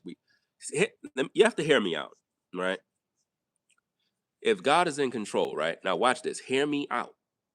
Don't be too rushed to judge. Hear me out. If God is in control, why do people struggle, get evicted from their homes, starve around the world, are dying of sickness and diseases? If God is in control and he know all of these things, why he ain't fixing these problems? So that right there tells us he's not in control. Common sense to tell us that. That's not me disrespecting God. That's me being honest. If he's in control and he know this, why he allow it? No, we're in control. We're the ones who have to work. If you don't work, you don't earn no money, right or wrong. If you don't work, your bills don't get paid. Is that not a fact? That's a fact, right? So we have to work in order to earn. God is not going to pay the bill. God is not paying nothing. He's not doing anything. So, who's in control? You are. You're in control. People don't like to hear that because they be like, "What? That's blasphemy." Listen, I'm just being real, man. Last time I checked, I have to literally do what I got to do in order to make things happen. It's not going to happen by me just sitting around waiting for God. It's not going to happen. You know, it don't work like that. It don't. So when people say God is in control, I'm like,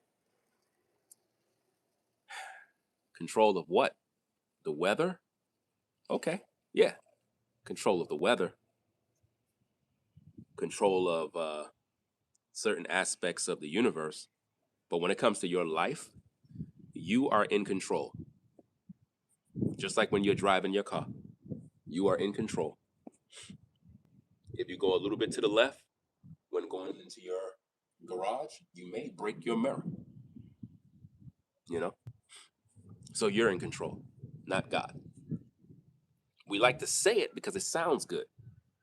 At the same time, you know, he's in control of certain situations. That's why I keep saying when it comes to having these conversations, I argue about these things all the time because I don't know how he worked. I don't know.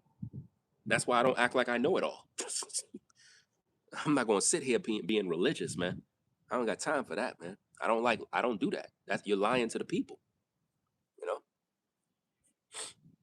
Try telling that to a woman who her son died in a young age. Tell her that God is in control. She's going to ask you, well, why did God take my son? He was a baby. Why did that happen? God know I love my son. Why God allowed my son to get hit by that car? How do you answer that question? You can't. I don't know. I can't give an answer. I don't know. We could always say, well, as a parent, you should have never had your son running in the street. You see that? You got control. As a father, if I see my girls playing outside and they riding their bike, it's up to me to tell them, don't ride your bike in the street like you're crazy. Stay on the side where I can see you.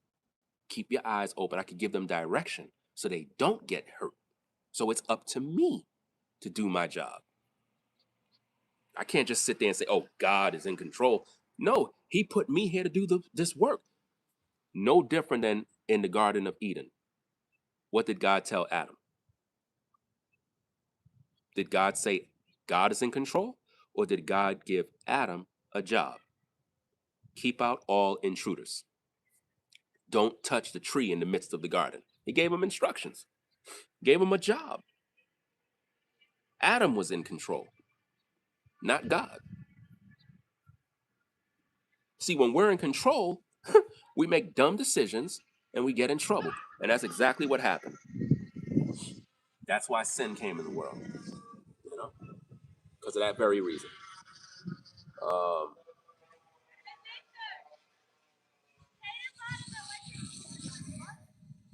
yeah, there's a lot of people that do that. It's like they'll see you having a business, right? And they won't support it, right? They would act like God is supposed to support the business. And then when the business fail, they'd be like, haha, your business failed. God is not with you. No, it's not God, it's you. You never supported me. You know? If people want you to grow, they support you. If people want you to fail, they stop supporting you. You, the people, control that, not God. You see?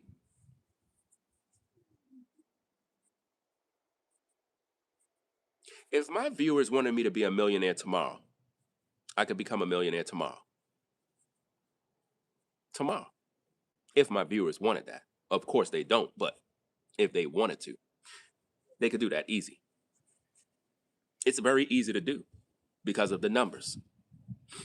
So it's up to the people, not God, the people.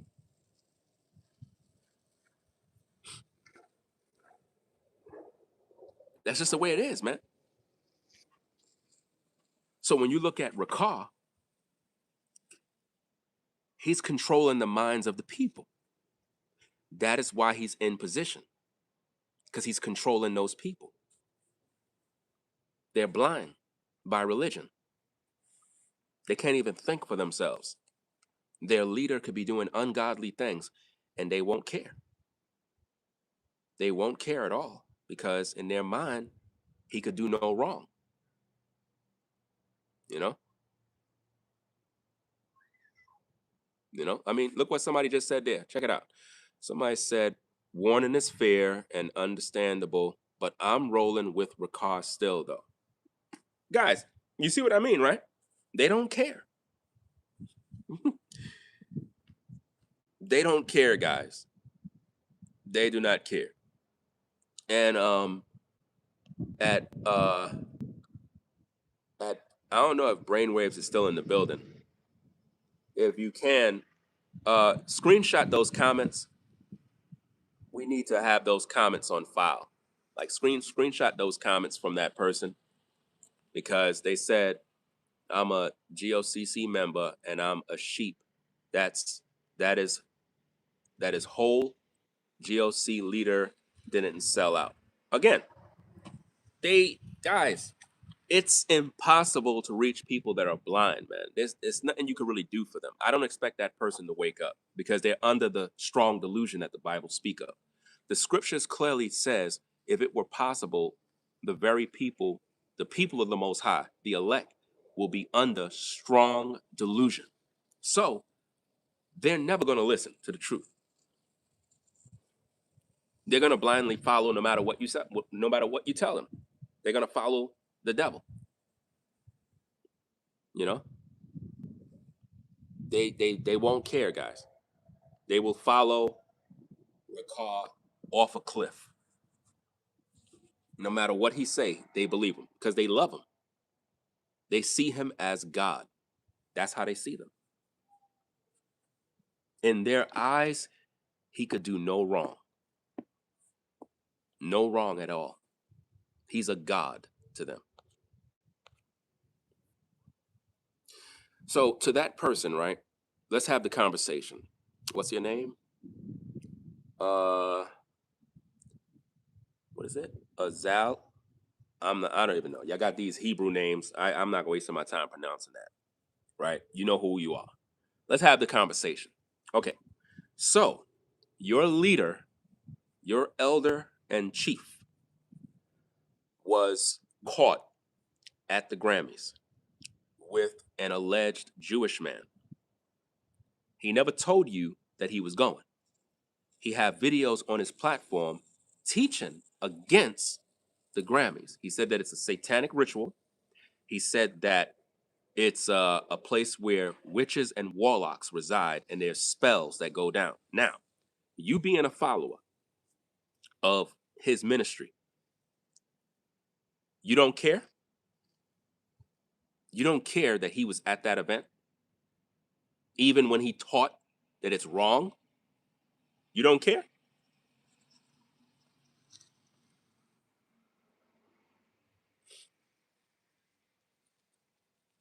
This is madness. You're saying, I love you, fam. It's all gravy, man.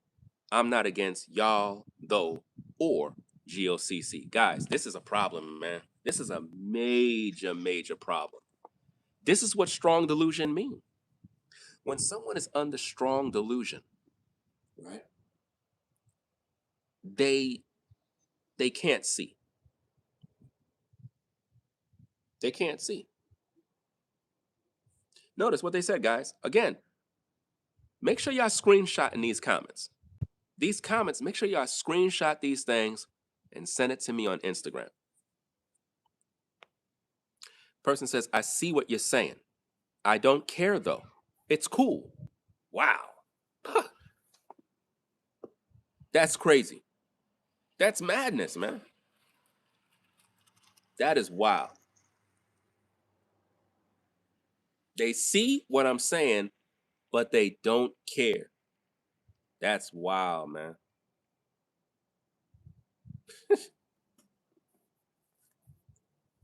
Absolutely amazing.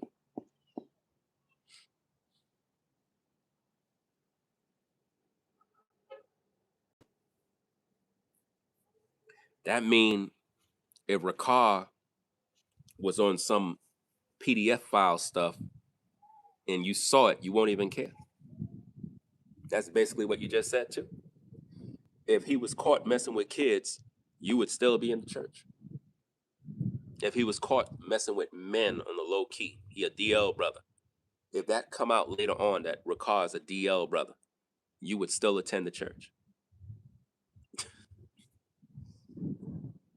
Listen, I think it's big business to get into church business right now. Anybody could come up and say they're a pastor now.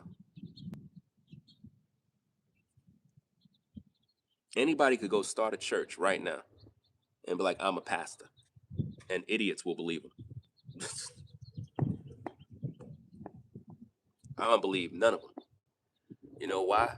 Because all of them are after the almighty dollar. They don't care about the people. They care about money. What's the first thing they do in them churches when they start service? Pass the bucket around. Come on now. First thing they do before church service start, they pass the bucket.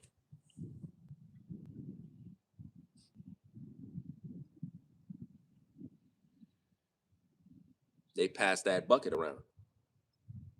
Fill those pockets up right away. Yep. But anyway, this is just crazy. Yeah, playing both sides is okay to some. That's the thing that really irks me about people, man. They play sides, man. They play sides. In other words, I hear what you're saying. I watch your content, but I'm still rocking with so and so, even though they've been caught. I still rock with them. You're supposed to be calling him out, not rocking with him. If you really had love for that dude, you would tell him why he did Maestro dirty with the music and why he was at the Grammys moving and shaking with that other dude for all this time, and he never told you. He never told the church he was going out to what is it, California? He never told the church he was going out there to some meetings. He never told y'all that. So he's keeping this from you. What did the Messiah do? The Messiah always told his disciples where he was going. He have a responsibility as an elder and a leader in the church to always let y'all know where he going. So that if something happened to him, y'all know. You know? I don't watch no damn Grammys either. The whole point is the information was leaked. And once leaked, people are talking about it because he spoke against it. He taught against the Grammys. He taught against being in these places. You know? So to see him there, man, that's crazy. That is crazy, man. So I'm gonna pretty much get up on out of here, man. Head back inside. It's a little chilly out. It's like all that nice weather died down. You know. Hopefully the weather get back up into them 80s, them 70s and 80s. You know, kind of dry down, get a little chilly. Um, let me see what this person said. What if your what if your sadness and the asking why prayers were finally answered by God and the people who died are his safe side willing? What? I'm trying to figure out what you're saying. Let me try to read this again. What if your sadness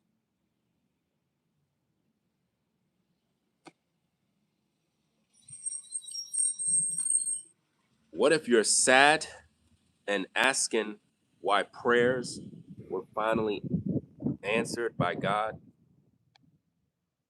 and the people who died are by his side, willing and ready to make it better for you? I don't know what you're talking about. I don't know what you got to explain what you're talking about. I don't know what you're saying. Um, let me see. Okay, the same person, guys, come back, says, and again, at Brainwaves, do me a favor and take a screenshot of all her comments. Says, hearing you, it sounds like a big failure with GOCC and the leader. But I got to stay strong for him and GOCC. What about that's the convo? See, you're not being strong for him. You are in denial. If you are really strong for him, you would be questioning why he was with that man at the Grammys. You're not doing that. So you're not being strong for him. You're being weak. You are condoning evil. Because in your mind, You invested so much into that church. Most likely, you were in them Christian churches. Am I right? Of course you were. You were in them Christian churches. You came out them churches. You woke up to the truth of the Most High, that you're an Israelite. You've been faithful to that church for a long time. You invested money, time, prayer. You put everything in it. So to see this happening, you're like, I don't want to believe it. That's where you are right now. You don't want to believe anything. In your mind, man, I'm not saying nothing. I'm going to act like I don't see it. Even though the truth is right there. You don't want to believe that this man is doing some shady business. You don't want to believe that. That is something you fear. You don't want to believe that. It's just crazy, man. That man was out there with an alleged Jewish man doing business and rituals at the Grammys. He was flown out, given a tuxedo, shoes, everything. And y'all not questioning this? When he preached against this? That's what hypocrisy means. He's a hypocrite. Was he out there preaching the gospel? That's the question you're supposed to ask yourself. If he's a man of God, everything he do is supposed to be the gospel. Everything. You cannot be a man of God on Tuesday, but on Wednesday you are a devil. No, you got to be a man of God at all times. If he was out there, was he preaching the gospel? Was he leading Simon to the Lord? Was he leading the people at the Grammys to the Lord? Was he doing any of these things? No, he was not. So what was he doing? What was he doing?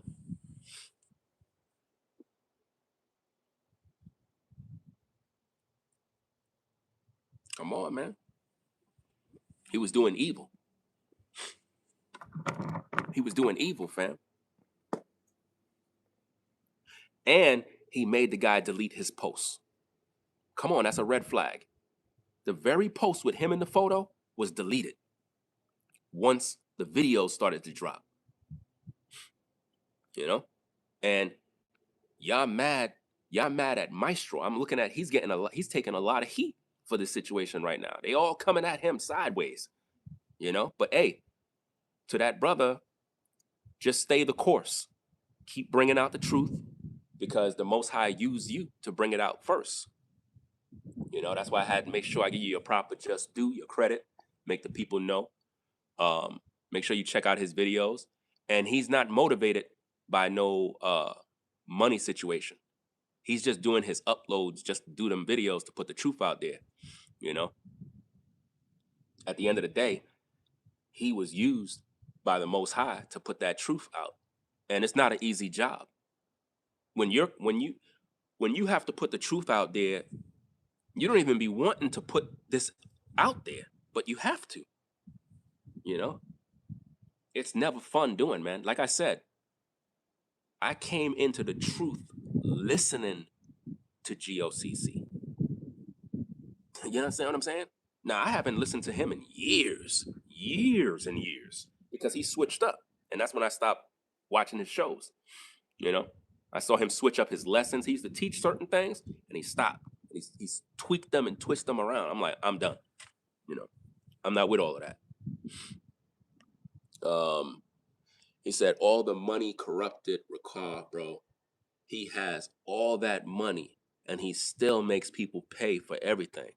It's all a money grab. Even that Passover is a scam. I was looking at some of the live that he did today. And I could see that he's using those people. Those people believe in him. They really sincerely from the heart believe that this is their leader, their elder. But I know he's leading them astray. They don't know that right now. They're going to learn the hard way. He was talking about, something big is about to happen, but at least we all know we're going to take care of one another. No, he wants those people to take care of him. He's not going to take care of those people. He's the same dude that gave y'all the Flee America doctrine and had them people stranded out in I forgot exactly where they went. Was it Egypt or Israel? I'm not sure where they went, but this was years back, guys, when Rakar had the Flee doctrine, Flee America. He made everybody quit their jobs, leave their families to go flee America. And when the people fled America listening to him, they were stuck somewhere broke with no money. He ain't send no aid, no resources, nothing. It's crazy, man. That was over 15 years ago, right? I know that was way back in the early 2000s, man. I remember that. I was like, what? I mean, around that time, that's when I was in transitioning of leaving and stop listening to him. When I heard him say, flee America, I was like, what? What is this dude saying? And people were doing it. They were packing their bags, quitting their jobs. People had good jobs. They quit their jobs to flee. And I'm like, what are we fleeing for? He's reading scriptures. Well, the Bible says this and the Bible says that, and we need to flee because America gonna be destroyed by nuclear thermal destruction. It's a damn lie. It's a lie. He put fear in the people and they fled. And people were literally stranded somewhere. You know? Sad, man. Absolutely sad what he did, man. So I know the history. Some of y'all may not know, but I know the history of that cat. Let me see. What this person said? Let me see. He's a Jew. I know my place. I'm a Gentile. So he is still greater than me. Man, I tell you, man. Imagine you just said that somebody's greater than you. I'm telling you, people are gone, bro. They're gone. They're gone. He's a Jew. I know my place. I'm a Gentile. So he's still greater than me. I don't have one up on him. And I never will. Neither do I seek to take his crown. Some people you can't help, guys. Some people will never learn. You know? Yeah. There is a heavy sorcery foot there in GOCC. Yeah. Definitely is. You said Taffy was there. I used to be a member of World Changers Church also. Yeah, listen, I visit that church many times, man. I got connected to them before they had the World Dome, when they used to teach in that chapel area. That's where I used to watch them on television all the time, around 1994, 1995. And back then, he was not preaching the prosperity gospel. He was not. Creflo was not preaching the prosperity gospel back then. He wasn't. It started to be preached around 96, 97. That's when it started. That's when he got connected with Kenneth Copeland and all these other ministers. And he switched. He started preaching prosperity, money, money, money. Sow your seed, believe God, boom, boom, boom. I'm like, what? And maybe he was preaching gospel prosperity before 1995. He probably was. I just didn't see it. You know? But yeah, I got video evidence of his wife, Taffy Dollar, and the daughters at a strip club. Strip club. I got those receipts. Because the daughter was streaming live on IG and put all this info out there. I screen recorded all of that, fam. Many years back. I got all these receipts. I just never put it out. You know? They all hypocrites, man. All of them. The whole Dollar family is all hypocrites. Satanists. And I thought they were true back in the days. They frauds. Let's see what we got. Dun, dun, dun, dun, dun, dun. Okay. Yeah, so to the viewers, if you don't know, uh Maestro, I believe it's Maestro Mike, he was the one who came out, sound the alarm about GOCC. Now, there's been many people. He's not the first to ever expose GOCC. I exposed them already. But this news, he pretty much put it out there first, where they were robbing him with the music. Then he started to break down some practices that's going on in the church and various other stuff. And I feel that if Rakar would have been doing things right, I don't think the brother would have came out here to put out all this info. You know, he would have probably just kept that in house. But there's a certain time when you just got to just tell people the truth, because what else am I going to do? You know, and these are people that was with the church, so you know they were there, so they know exactly what's going down. And there's a lot of videos, fam. Yo, if you do a simple search on why I left GOCC, you'll get a ton of videos, bro. A lot of people left, man. So he was live today. He was talking about how people, you know, he's going to continue this work, and people trying to stop the work that God is doing and all this mess. I'm like, bro, he ain't doing no work. He's trying to make money off y'all, man. Ain't no work getting done, man. I'm tired of everybody talking about work getting done. Ain't no work getting done, bro. We still in the same situation. No one in the United States recognize us as the biblical Israelites. Nobody. And they never will. All of these people that are doing this work, they claim, is they're working for the system to keep you down while they make money. It's facts, man. You know? I know a lot of y'all probably don't want to hear that truth, but I try to bring out the truth the best I can, even though I know it might irritate people, because I know there are some followers of his ministry that's there, but you got to listen to the truth. You know, if you want to stay there for now, hey, stay there for now. You know, let's just say, okay, let's say you're a member of GOCC, right? And you're watching me. And you're like, you know what? I don't like your videos because you're talking about my elder. Okay, I get it. You don't like me because I'm talking about your elder. First of all, I'm not talking about, I am rebuking, correcting, and urging him to repent of his sins and what he's doing in the dark. If you want to remain in that church right now, cool. You stay there for right now. You're going to see the changes. When you finally wake up from your sleep, I want you to make a video about it and explain why you didn't wake up when we were trying to wake you up. Because normally when you are under strong delusion, you fight everybody that's speaking the truth. And then when you finally wake up, you're like, why I didn't listen to those people? You were under a spell of witchcraft. When I was in Christianity, I was under strong delusion. I was under a spell. I used to give all my money to the church. All my money, every time. Money, money, money. Guys, this is a true story. I lift my hand to the Most High. This is a true story, gang. Creflo Dollar had a meeting in College Park, Georgia, at the World Dome. I believe it was called the 1997 Faith Convention. I was there at the church. It was 97 or 98.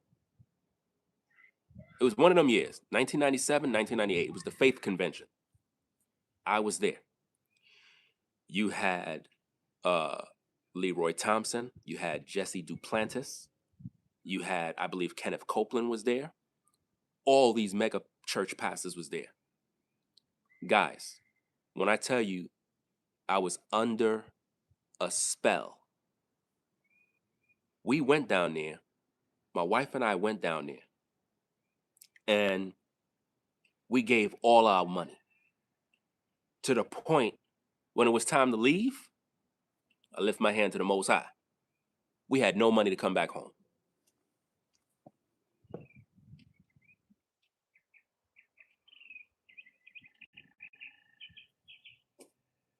You tell me how that happened.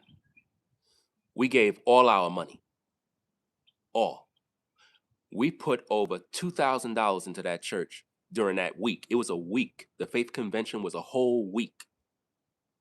We put $2,000 into that church. When it was time to come back home, we had no gas money. We had no food. We had nothing.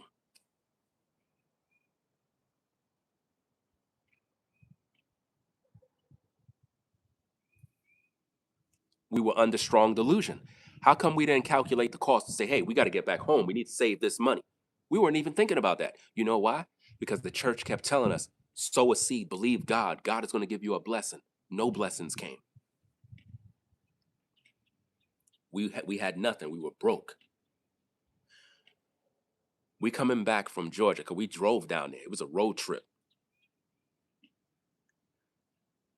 Every gas station we went to, fam, we literally had to beg the clerk at the window to give us some gas. Lift my hand to the Most High. True story. True story. Facts. That is what I mean when you're under strong delusion. Once that spirit leaves, you're looking around like, I just give all my money to this church? Yeah. That's why you're broke.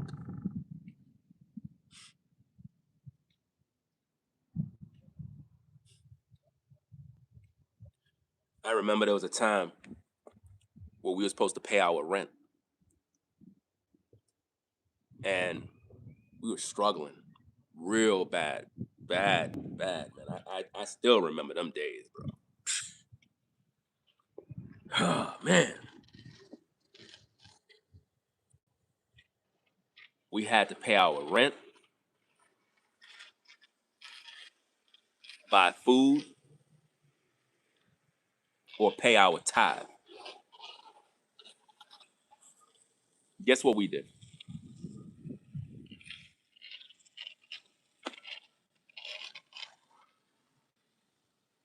Paid our tithe. Because the church had us under brainwash, man. We was brainwashed. We gave tithe money that we don't even supposed to be doing because the Bible speaks against that. You're not supposed to be tithing money to pastors, but that's what we thought, man, because of the lies. We denied ourselves groceries, paying our rent, but would give a tithe to a damn pastor, thinking we're doing this for God. It was never for God. It was always for that man. He was taking advantage of the people, and they do this in churches all over the place, man. You know? So the Most High will always pull the sheets off the bad people. All the true worshipers can do is pray hard for them to repent. Well, I'm not going to pray for anybody to repent. What I'm going to do is call them out. You know what I mean? Call them out on their BS. And you, the people, once you wake up, all you got to do is say, look, I'm done. And that's going to affect them. They're going to have no choice but to come clean. But he's too much. He's in his pride. He said in his video, he don't got to answer to none of you. That's what he said. He said he don't have to answer to none of you. So repenting, he's never going to repent. He already decided he's not. He already decided he's not repenting. So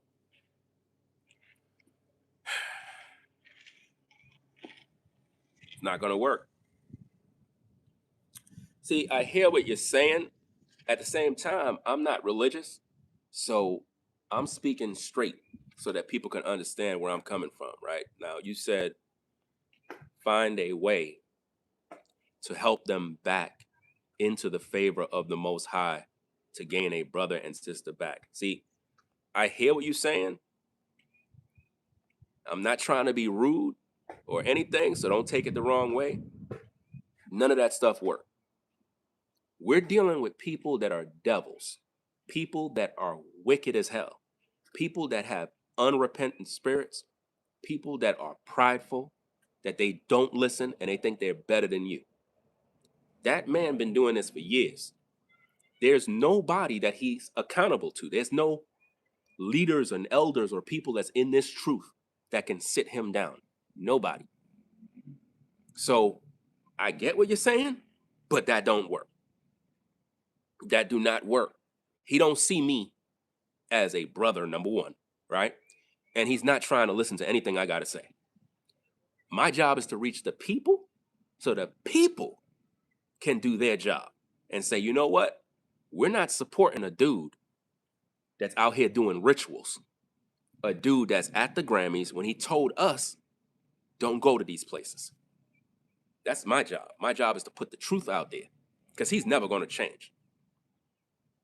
He's never going to change. That's just the way it is.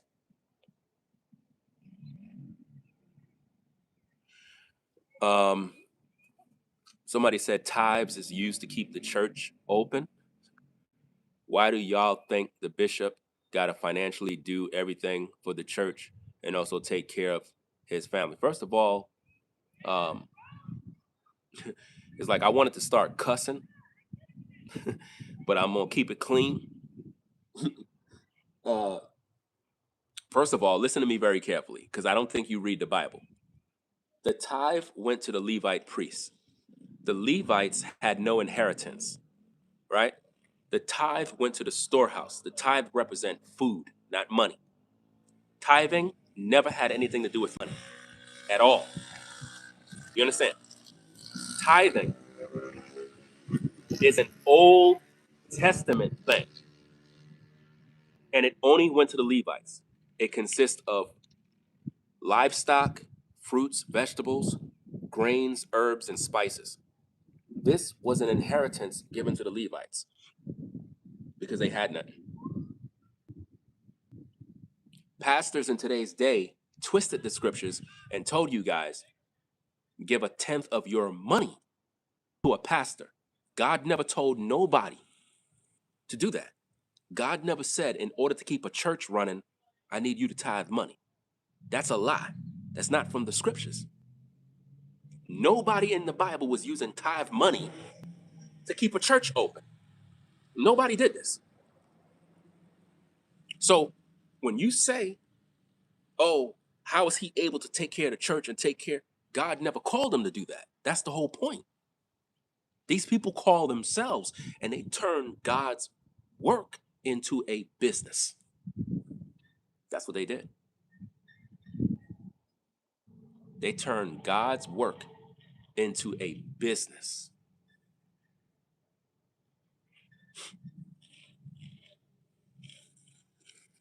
I was the first one on YouTube to expose that tithing money to a church is wrong. I was the first to do that. Nobody did that before me. I was the first. You know? First person to expose these lies. A lot of people were able to wake up from the tithing doctrine. God didn't call nobody to go build a church building. The church is us. We're the church, not a building. You see what I mean? If you build a building, let God be responsible for fixing that, not me. If God call a man to build a building, God's supposed to be the one paying it, not me. If we the people have to pay for that building, God did not do it. God didn't do it. You see? If you got to get money out of your pocket to fund a church building, that is not of God. God didn't tell you to do that. Because here's the thing. If you pull your support would the church still laugh? Would it stand? Would it pay for itself? No, it won't. You know why? Because God is not doing nothing. Everything everybody's keep telling y'all about what God is doing, God is not involved in none of this garbage, man. You're just deceived. You want to believe it, but it's not true.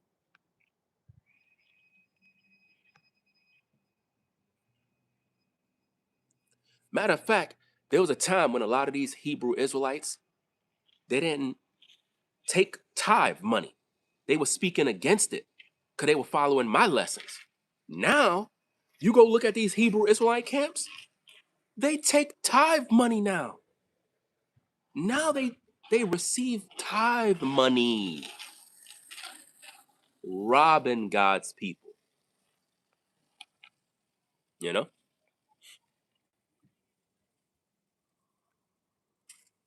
Sad, man.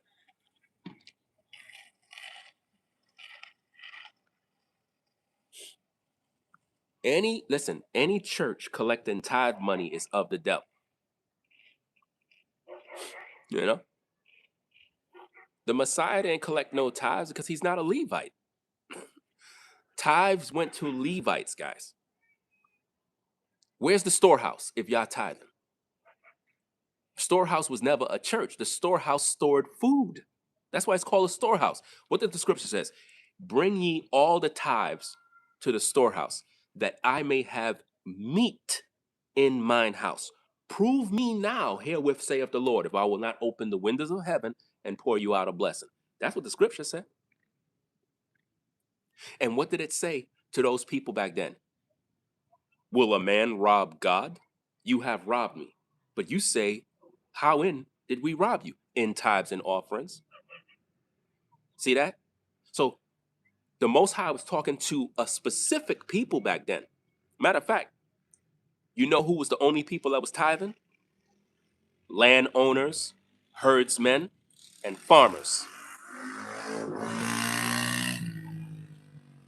Landowners, herdsmen, and farmers. They were the only ones tithing back then. The everyday common folk was not tithing money. Nobody did. It was all about food. Well, this is the excuse they use. Oh, well, it was an agricultural time, so, we're living in more modern days. No, because what the scripture says, I am the Lord, and I change not. Jesus Christ the same yesterday, today, and forevermore. Anyone? The Most High don't change. And nowhere in the scriptures did he change anything. So if tithing was going on back then, he's not going to transfer that from food to money. You're lying. All of these churches are false. All of them. All of them are liars, man. You know?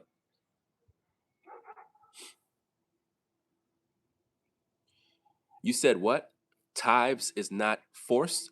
I don't think you know what the scripture says, because the first thing what these pastors do is they pronounce curses on you for not tithing. Don't let me go get this. You wait right here.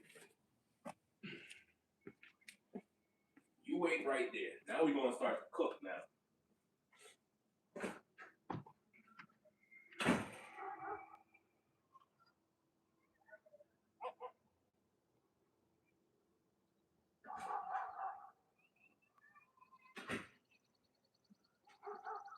You should have never started me up.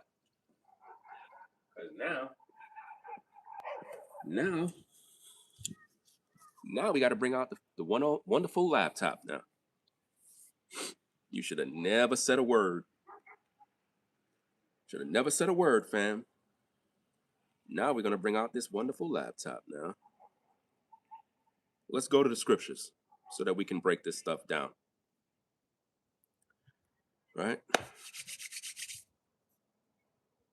I don't know why people be challenging me, man. Wrong thing to do. Because I am really serious about what I'm doing here. I'm not here to play no games. Okay. Bring ye all the tithes. Let's get it. Malachi. Let's get all these scriptures. I'm gonna look at the whole chapter of Malachi. Okay. Malachi. We're gonna read the scriptures. But now watch this, guys. Normally, the pastor always read from Malachi chapter 3, verse 8. We're not doing that. We're going to read the whole chapter. Got it? Okay. Let's read this whole chapter. Hold on.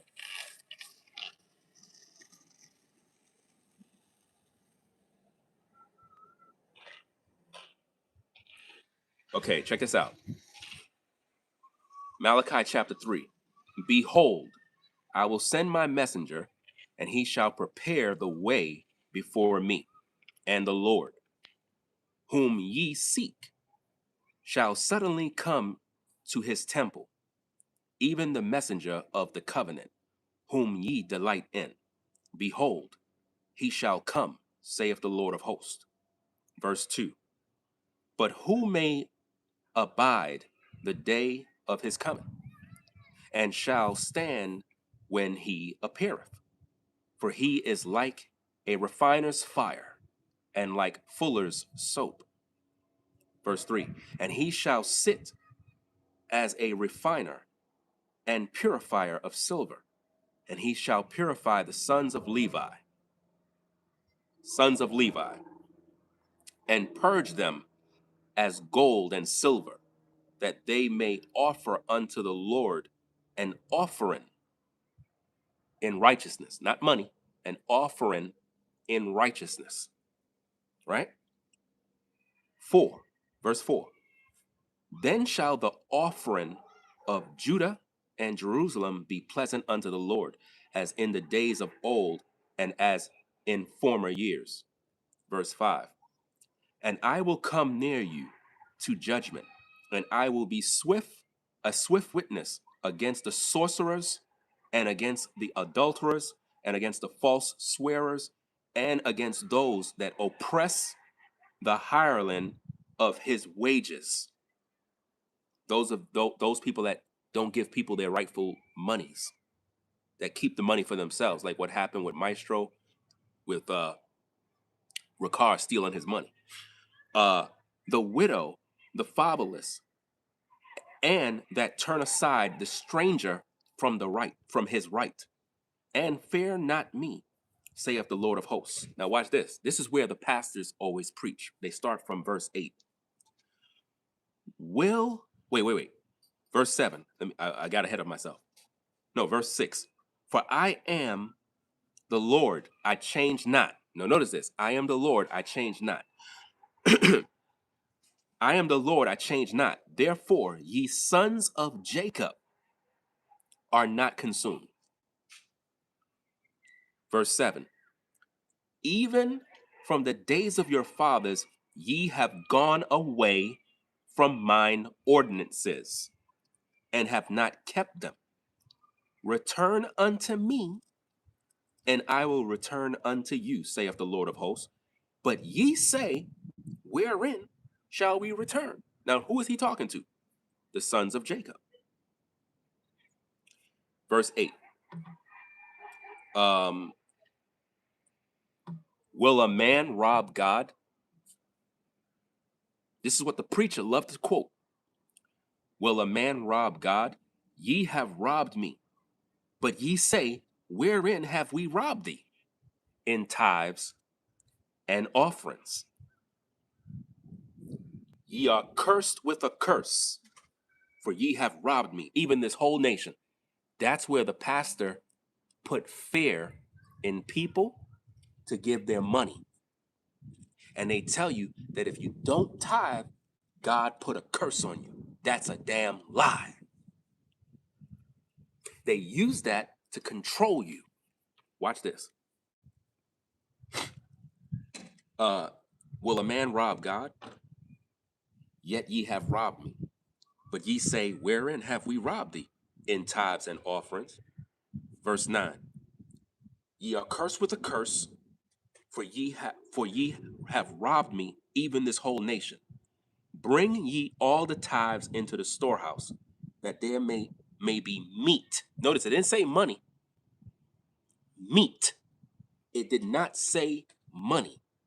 Meat, meaning food. Bring ye all the tithes to the storehouse, that there may be meat in mine house. What house? The church? No, the storehouse. Meat in mine house. Right? And prove me now herewith, saith the Lord of hosts, will I not open the windows of heaven and pour you out a blessing, that there shall not be room enough to receive it. That's the prosperity gospel right there, where they tell you, give your money and God will give you a blessing. Sow a seed, God going to send you a blessing. It's a lie. It's a lie. And watch this. And I will rebuke the devourer for your sakes. Now, how many of you in the church, whether you're in Christianity, a Hebrew Israelite, when you heard that scripture, you thought he meant he's going to rebuke the devil? You heard that, right? You heard these lying pastors tell you, when he said, I will rebuke the devourer for your sake, you thought he was talking about the devil, right? No, he's not. He's not talking about the devil. I'm going to show you who he was talking about.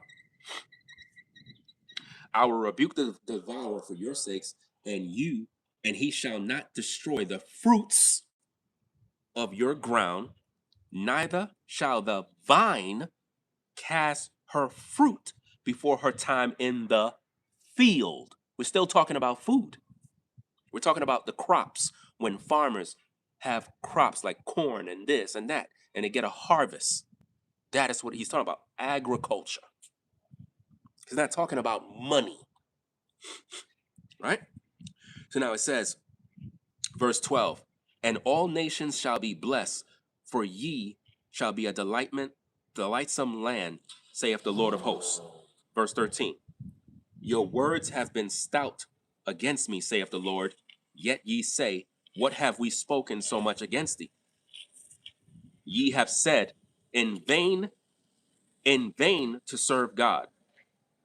And what profit is it that we have kept his ordinances, and that we have walked moralfully before the Lord of hosts? So now, I want to go into the New Living Translation. I want to show you guys something. Let's go into the New Living Translation. I want you to see something. Okay. Verse 8. Okay.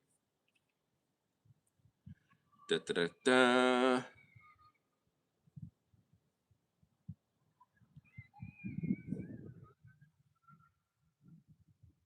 Okay, here we go. In the Living Bible, look what it says. In the Living Bible of Malachi chapter 3, verse 8 through,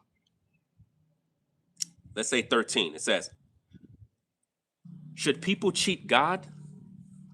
Yet you have cheated me. But you ask, what do you mean? When did we ever cheat you? You have cheated me of the tithes and offerings due to me. You are under a curse, for your whole nation have been cheating me. Bring all the tithes into the storehouse, so there will be enough food in my temple. If you do, says the Lord of heaven's armies, I will open the windows of heaven for you. I will pour out a blessing so great you won't have enough room to take it in. Try it. Put me to the test. Your crops will be abundant, for I will guard them from insects and diseases. Your grapes will not fall from the vine before they are ripe, says the Lord of heaven's armies. Then all nations will call you blessed, for your land will be such a delight, says the Lord of heaven's armies. You see that? So when he says, I'll rebuke the devourer, He's not talking about the devil. He's talking about the cankerworm, the grasshopper, insects and bugs that destroy the crops.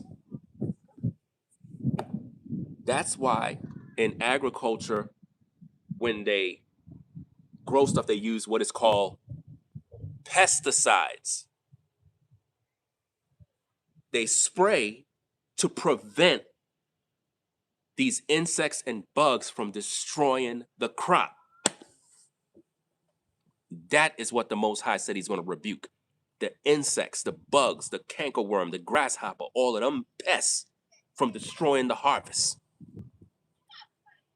Scripture never said he's going to rebuke the devil. That's what the church tell you, to deceive you, so they could get your money. You got to read your Bible. So when people tell you they need tithes to keep the church open, them people are false prophets, man. They're false prophets. A lot of these so-called pastors and churches, they live off the church. That's how they're able to buy homes, cars, and do all this stuff. They live off the people, man. And I taught this lesson back in 2006 when I first got on social media. You know, I got banned from every Christian forum because I would teach these things and they didn't like it. When I got on YouTube, man, oh man, it's like I just found an avenue by which I could teach people freely and do what I need to do, man. Notice what the person said. The person says, you got a selfish spirit. That person's an idiot. You can't help these type of demons, bro. I mean, think about this, guys. I showed you what the scripture says. The person says I have a selfish spirit. A selfish spirit? No, you have a selfish spirit because you're stupid. Nobody's supposed to be giving no damn church no tithe money. None. You're supposed to be agreeing what the scripture says.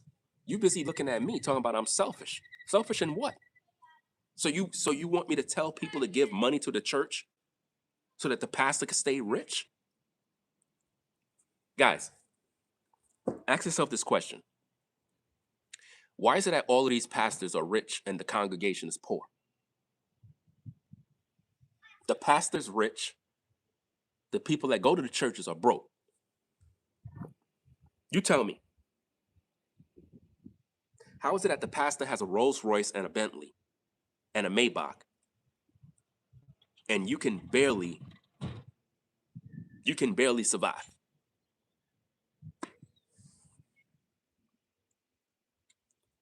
There's no helping people that are foolish, man. People are just slow and dumb, bro. See, here's the thing that this idiot don't understand.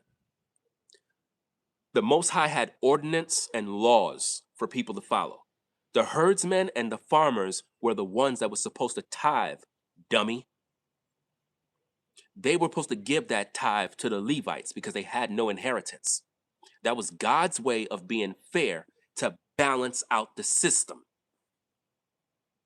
The pastors of today took this and turned it into a money-making business. Lying to the people.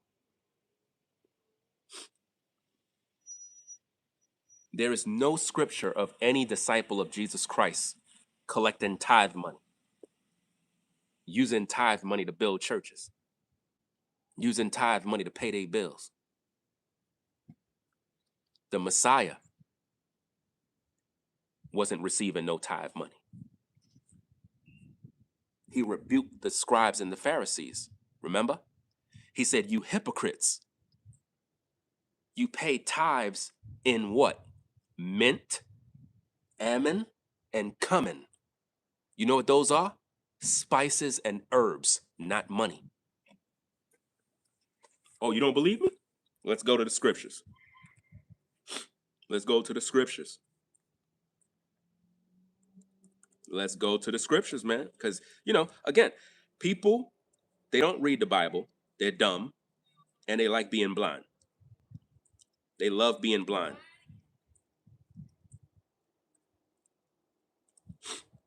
Let's get this from the scriptures. Watch this. Let me see where we at. So we got Matthew, book of Matthew, right? Let me get this from the King James. Okay. Book of Matthew, Matthew chapter 23, verse 23.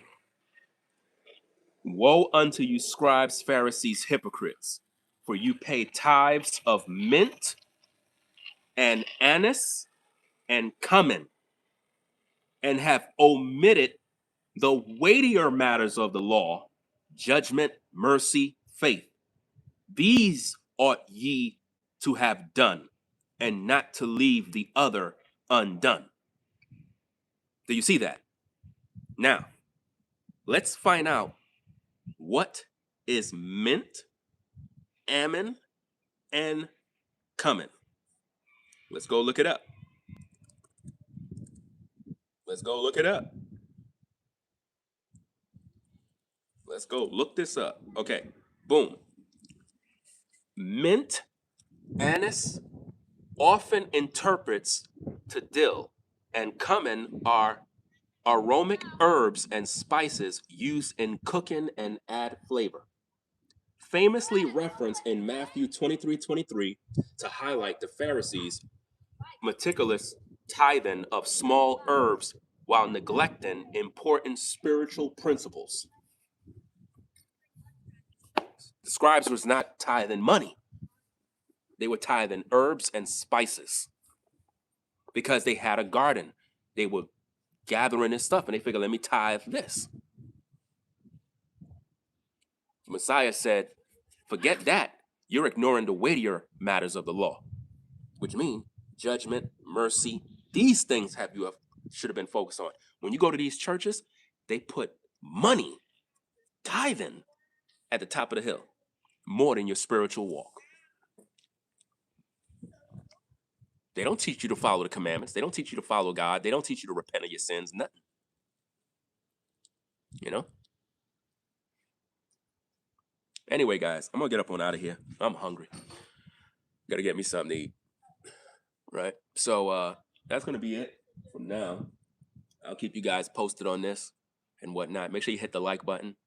I'm going to react to that brother's video probably later on and whatnot. I got to go get something to eat. Got to head to the store too. But yeah, we're going to continue this conversation. I just wanted to open them scriptures and kind of read it out because a lot of people don't know, man. They're being deceived every day.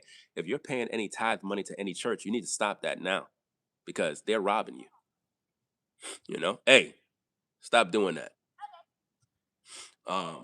It's like they're just robbing you at this point. They're doing a bunch of goofy stuff, man, taking advantage of the poor. So, I'm gonna get up on out of here, man. Y'all take care. Peace and blessings. It is what it is. That's cool, and that's about it, man. Yeah. So, I'll catch you guys later. I'm gonna do some more videos. Salute to everybody that support the shows. You know, big shout out to Forever Studios. Shout out to you for your support. Appreciate that. Shout out to everybody that support on the Cash App, everybody that support on the Super Chat. Those of you who hit the like button, you know, appreciate you. Those of you that subscribe to the channel, you know, appreciate the support of those that are faithful to this work and the stuff that I'm doing over here. Got a lot of wonderful things that I have planned. It's not easy. Y'all already done know my situation. You know, it's crazy. At the same time, I still gotta stay motivated, stay confident. You know, keep my head above water, and keep going. You know what I mean? So it's encouraging for the faithful few that are still around, the faithful few that still show love. You know, I appreciate that because it's man, you don't know, man. It's really, really difficult, man. Really, really difficult. At the same time, you have to keep going. You have to keep showing up. You know, you can't just give up. You know, so yeah. I'm gonna be back. I'm gonna be back with more. You know, and check out that brother's videos. I'm gonna do a reaction to it later on anyway. So I'll leave a link to his channel because the truth got to get out there, man. The truth got to get out there. Don't let the work that Rakar did blind you from his accountability in this situation. He's ignoring accountability, and that's dangerous. It's dangerous to see him ignoring this stuff, and y'all just sitting there watching it, you know? So, y'all stay safe, gang. I'm going to sign out. Salute to Brainwaves. I see you in the building and whatnot. Yeah. It's crazy, man. Absolutely crazy out here. It's difficult to teach and reach people, man. That's why it's like all you could do is just put the truth out there, and if somebody receive it, they receive it. If they don't, they don't. You can't force the truth on anybody. All you got to do is just put it out there, and that's about it. You know, they decide what they want to believe, man. You know. So y'all stay blessed. It is what it is. This person's still saying, but tithes are not by force. This person don't understand what's going on. Pastors use the scriptures to force people to tithe by telling them if you don't, God is going to curse you. Do you not understand what that means? Guys, when I was younger back in the day and we were tithe into these churches, we did it out of fear of being cursed, man. We didn't do it out of no damn love. We were afraid. We were living in fear. You know? We were living in fear. We kept believing that God is going to punish us if we didn't give our money to this pastor. So when this person say it's not forced, it was and still is. Why do you think Creflo switched up his lesson? Y'all remember when Creflo made that video saying, hey, gang, I've been teaching y'all wrong all these years. You know why he did that? Because of me. Because of me. I've been exposing that man forever. And he finally came out and said he'd been teaching lies. And he twisted it. And now he's saying if you want to tithe, do it from your heart now. Rather than telling you you're not even supposed to be giving money as a tithe. I can understand if you want to support somebody financially, but don't call it a tithe. Don't do that.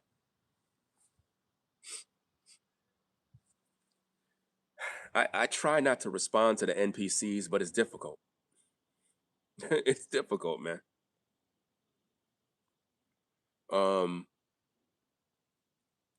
Notice this, guys. The troll said, it's crazy how Passover is today, and it's so many videos dropping today talking down on your so-called God, Rakar. My goodness, bro. You can't see that this Rakar guy is running a play. Talking about Passovers today, and everybody's dropping videos trying to bring him down. Nobody trying to bring him down. He's already down. The Most High is working right now. You just can't see it. You can't see the work being done. You think the work is him talking about Passover. That's not no work. He hustling. He making money. He's not doing no work of the Most High. I'm doing the work right here. This is crazy, man. Absolutely crazy, bro. Man, I tell you. The church is not a building. The church is the people. Make your mind up. Church is not a building. Church is the people. What did Jesus say with the revelation that came to Peter? Upon this rock, I will build my church, and the gates of hell shall not prevail against it. He's not talking about a building.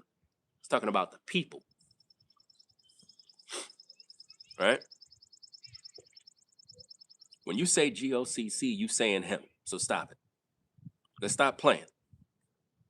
You know, you need to get. Listen, first of all, I want my money back too, but I know I ain't gonna get my money back from these churches. I put thousands of dollars, thousands probably. I know I put more than six figures into Creflo's church alone. Definitely. I gave that man church every dollar, bro. Everything. I was blind. But it was a learning experience, man. It was a learning experience for me so that I could teach you so that you don't have to go through the same thing. You know? So it is what it is, guys. I'm gonna get up on out of here. I gotta get something to eat. I'm starving. I am hungry. Get me something to eat. For real, man. So that's about it, gang. Um, y'all do what y'all want to do with the message, figure it out. And that's about it. Just gonna do what I gotta do. I'll be back on later. I'm gonna do another live stream in the studio and review Brother Maestro's video, find out what he had to say. Because I didn't listen to the whole video. I kind of listened to, here and there and there. But I got to be careful reviewing his video because I think he put, it has music and other stuff in the video. So I got to really watch how I review the video. I could always edit out those pieces, but that'll take too much time, But yeah, we'll pretty much get up on out of here, man. So, hey, rate, comment, and subscribe, guys. I'll catch you in the next video. All right? So, y'all take care. It is what it is. All right? So, I'm going to sign out. I'm out. Peace.